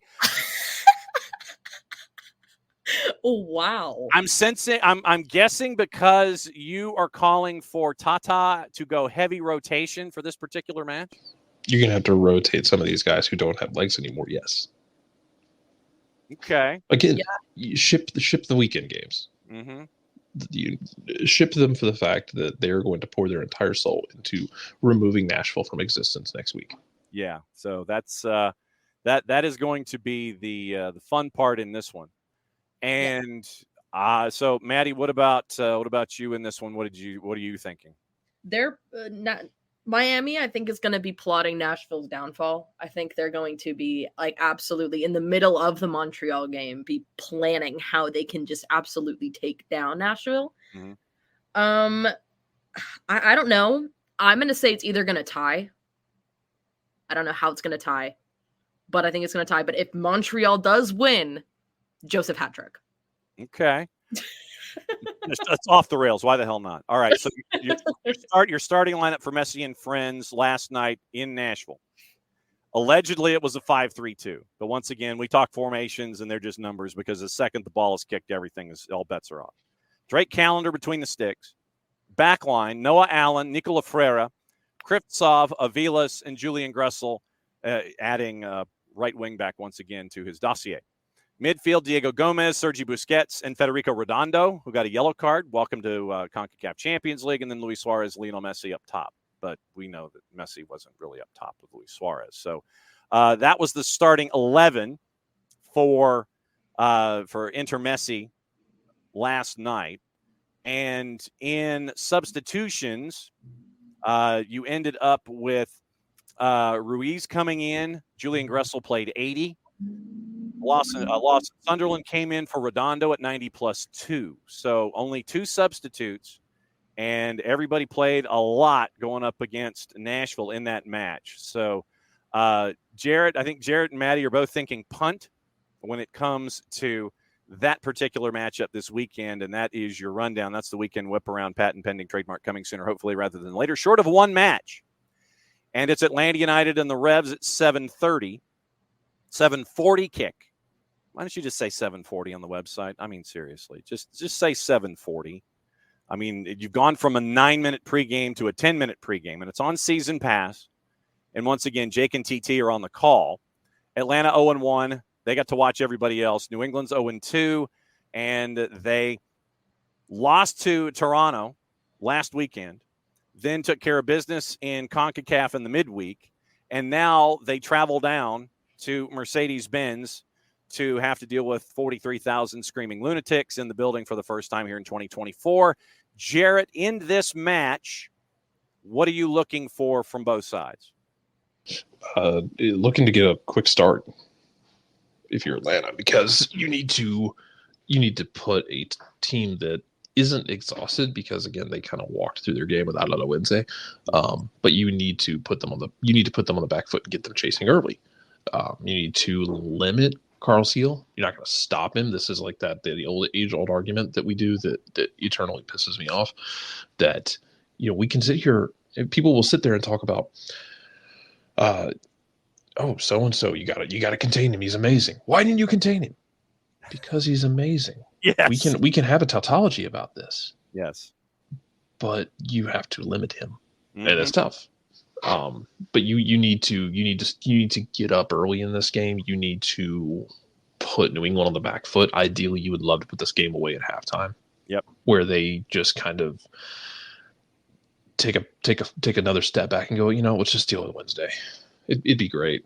It doesn't feel as salty as some of the other rivalries you have. Right. But I think there is like a certain amount of you would like to punish Caleb Porter for all the times he has rolled a team in here in Columbus and just refused to play. Yeah. Because usually you gave up an early goal and you gave him that option. Yeah.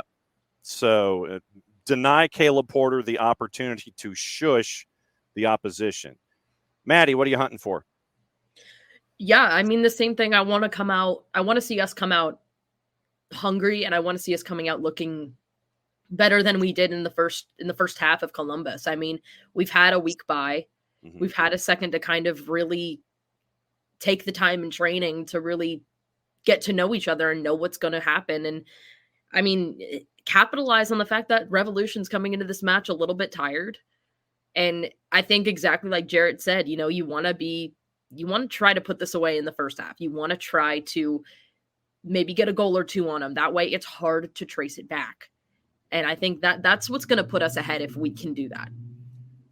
So that's what you're staring at. I know that a lot of folks were letting us know what they were thinking about it. Jordan thinks Atlanta wins and a fail for Foxborough losing to Toronto. Dell mentions that Inter Messi has a 62% win probability at home. Remember how difficult it is to win on the road in Major League Soccer in general anyway. Last year it was 2 out of every 7 getting full points for a team on the road. So Miami, 5 out of 8. If you roll the dice 8 times, 5 times it comes up Inter Messi. And so we'll see what happens there. Hutch is singing songs about Luis Suarez. And Dell, in discussing Messi and friends, he says he's loving the players that are giving it to Messi and friends like Cerrillo and Godoy. Like I said, Anibal Godoy wasn't stopping for anybody or anything, and he didn't care who he was jawing with, even if it was the greatest player on this or any other planet. But I'm still to the point that the two of you were making. I think that Lucas McNaughton in the second leg, Jarrett, of this particular series, when Nashville goes down to South Florida, Lucas McNaughton might be in the crosshairs for somebody. He will be, and because one of the things that made me mad last night was when you get that one kerfuffle between them. Yeah. It happens because Tyler Boyd goes down with an injury. He gets banged up in a collision. Nobody from Nashville stops when he goes down because they have the numbers, they have the advantage. They play on. They chose to play on, and they don't score. Ball goes back the other way, and then they're pleading with Miami to play the ball out. Yeah, good on Miami for not playing the ball out. Yeah, because if Nashville with the ball sees their guy down and they continue to attack, all bets are off. Yeah.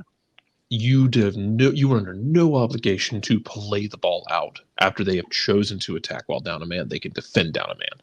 And then everybody got mad in a kerfuffle, and it is complete belly aching on the Nashville side with that. If he's that hurt, play the ball out. Yeah. And that was one of the dumber reasons for everyone to fight, although these teams clearly do just absolutely despise each other. Yes, they're not happy with each other, and leg 2 should be extra spicy. Looking forward to it. A couple of other notes. Tom reminds us the NHL votes on the 26th for expansion, so we'll see if the third time gets the expansion. A friend of ours from the lower leagues letting us know on the 280 character app that they think that Emmons-Zayat and the Northern Colorado Hailstorm are going to win USL League One this year. So once again, it's the kickoff for USL League One. 3 matches this weekend. Then the schedule will continue to grow. Next weekend, full weekend in the USL Championship. It was great to catch up with Michael Parkhurst as Rhode Island FC gets another week to prepare. They've got their home opener and their franchise opener next Saturday, 4 o'clock in the afternoon at Bryant there in Rhode Island. So it was fun to catch up with them about USL League One and USL Championship. If you missed it, the interview that Maddie did with Mark McKeever, the head coach of One Knox, they get the week off as well. Mike Jeffries, the head coach and general manager of Charlotte Independence, that's on the network as well. And they play each other next week at American Legion. So that one's going to be a fun one. Great interview there as well. Ricky, I think 6-0-1. Don't lose opening matches at the Benz. That won't change tomorrow. And it looks like in the short term that you're back to the lot that you were in if you're the supporters. And so really looking forward to that. Yes, Ricky, thank you. 6-0-1 for that as well. All right, what to watch, where to watch it. Also, this weekend is a big one in England. And I'm not talking about Bournemouth and Sheffield United. Sunday, 11:45 Eastern time. Remember, spring forward. Spring forward, spring forward, spring forward. Remember your clock Saturday night after you get back from the Atlanta United match. Spring forward is this weekend. 11:45, Liverpool and Manchester City. City is a favorite going into Anfield at a plus 127. Draws a plus 279. Liverpool is a plus 200 at home, a decided underdog at home. The big matchup in the Premier League this week. Manchester United, Everton, Bournemouth, Sheffield United, Crystal Palace, Luton, Wolves, Fulham, Arsenal, and Brentford. That's your Saturday. Your Sunday, Villa hosts Spurs, Brighton hosting Forest, West Ham hosting Burnley, Liverpool, Manchester City. Spot shadow that one. Circle it. Make sure that you've got your brunch already, 11:45 on Sunday. Monday Night Football is Chelsea hosting Newcastle, and Bournemouth and Luton make up the suspended match from the Tom Lockyer health scare, and that one is going to be on a Wednesday, and they're going to that match is going to get picked up on Wednesday, and a couple of matches next weekend have been postponed because of cup competitions and such. So big week this week, and a makeup game on the 13th in the Premier League. Now, before we go, what to watch, where to watch it, gossip, rumor, and innuendo for the leagues outside of the one here in this particular country. So, Thomas Tuchel has targeted a return to Chelsea, according to our friends at Sky Germany. But he's also interested in Manchester United and Barcelona. Go ahead and set your sights high. Go for it. Liverpool's owners met with Michael Edwards on Sunday in their attempts to convince their former sporting director to come back after Jurgen Klopp leaves. Mikel Arteta says his side's impressive form in front of goal will not change the club's transfer plans. They still want to sign a striker in the summer. Oleksandr Zinchenko is a target for Newcastle and Bayern Munich. The Gunners want €38.5 million for the Ukrainian international. Chelsea, among several Premier League clubs, monitoring Bilbao's striker Nico Williams, who's got a €50 million release clause in his contract. That's from Fabrizio Romano. Barcelona want to extend Joao Cancelo's loan for next year. Manchester City would prefer a permanent transfer. Premier League and Saudi pro sides interested in the 29-year-old fullback.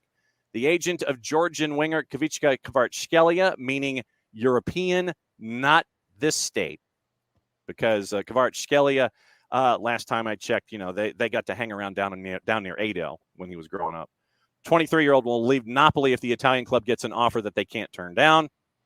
Manchester United expected to block Mason Greenwood from going on the club's preseason tour of the U.S.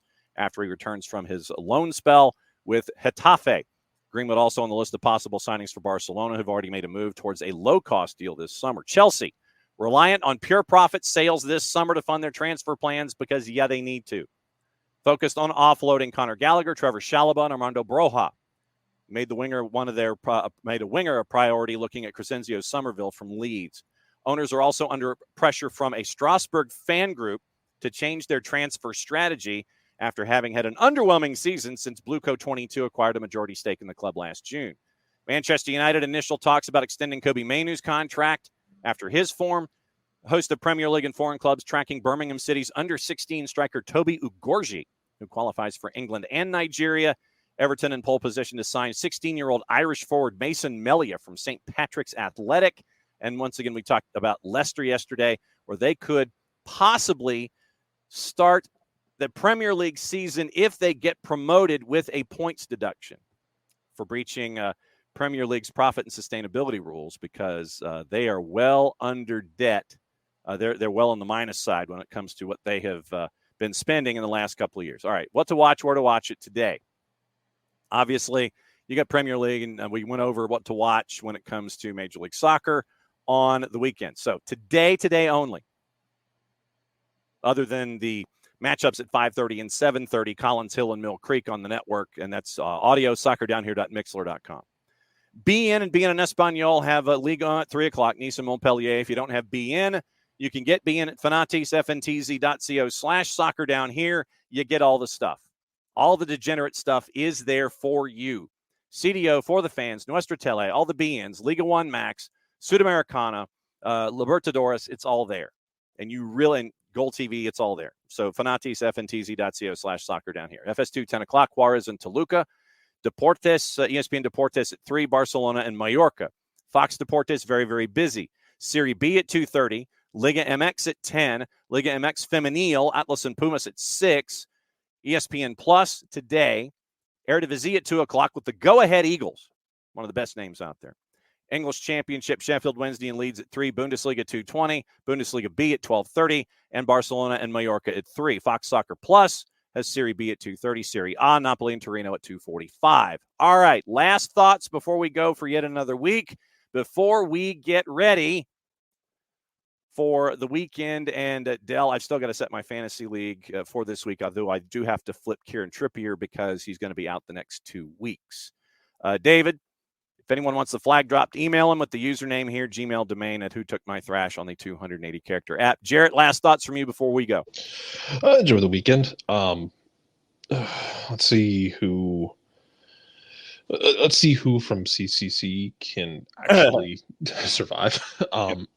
Word as well that out of Charlotte, Leila Bada probably won't be playing this week, or I wouldn't bet next week either.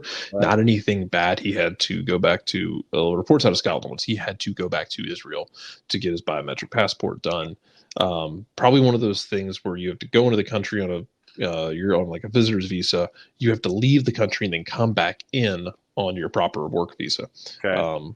There's weird things. Like if you remember, Gigi did that when he came here. Yes, that's true. Because he came in up north, then went back to Toronto to watch a Raptors game, and then had to come back into the country on his regular work visa because visas are weird. So I don't expect Abada this week. I don't know if I expect him next week. It's not a bad thing. They've already announced him. It's not like the deal's falling apart. You just have to go through all the red tape. Correct. Maddie, what else is on your mind before we go? We got a couple of breaking news things before we go, but what else is on your mind? It's going to be a fun MLS weekend. I'm excited. Update on the MLS Fantasy League. I got the code. There you go. Watch out. My name is cruising through the ranks, so watch out. There you go. Looking forward to that. Apparently, all right, a couple of bolos before we go. North Carolina Courage are going to compete in the TST women's division. Jessica McDonald is going to captain the Courage team in pursuit of the $1 million take-all prize. Note from USL Championship, the Rowdies have added former Orlando City midfielder Joey Desart for the 2024 season. So good pickup for the Rowdies.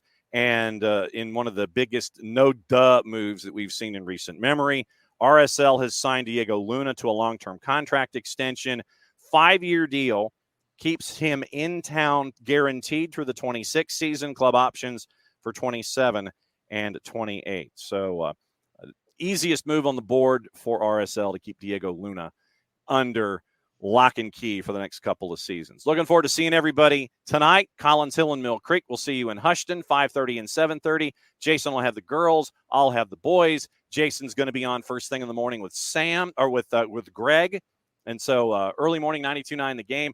Jason will be there and looking at everything going on in the sports world and trying to see with Greg's casting call what else is going on. 92.9 The Game, 929thegame.com. Pre, half, and post. It's Abe and Garrett with pre. Mike and Jason join them. Then it's going to be a little help from Garth Lagerway. You've got the match with Mike and Jason. Then post-game after. It's going to be the full broadcast experience with our friends at 92.9 The Game. And we'll catch up with Abe and Garrett on Monday morning. Looking to see everybody out at the SG lot. Looking forward to seeing everybody in the building. Maddie, since it's the end of the week, ladies first, and we believe in chivalry here, send us home. Oh, I get to send it home? Yeah. Oh, my gosh. Amazing. Mm-hmm. Well, guys, have a great weekend and always fun. And I hope you guys stay safe and enjoy the home opener at Atlanta United. Vamos ATL. Mucho Platiel, play it safe. It's the end of the show. That means we get to do this. 5:30, soccerdownhere.mixler.com. It is Collins Hill and Mill Creek, Region 8 7A. See you there.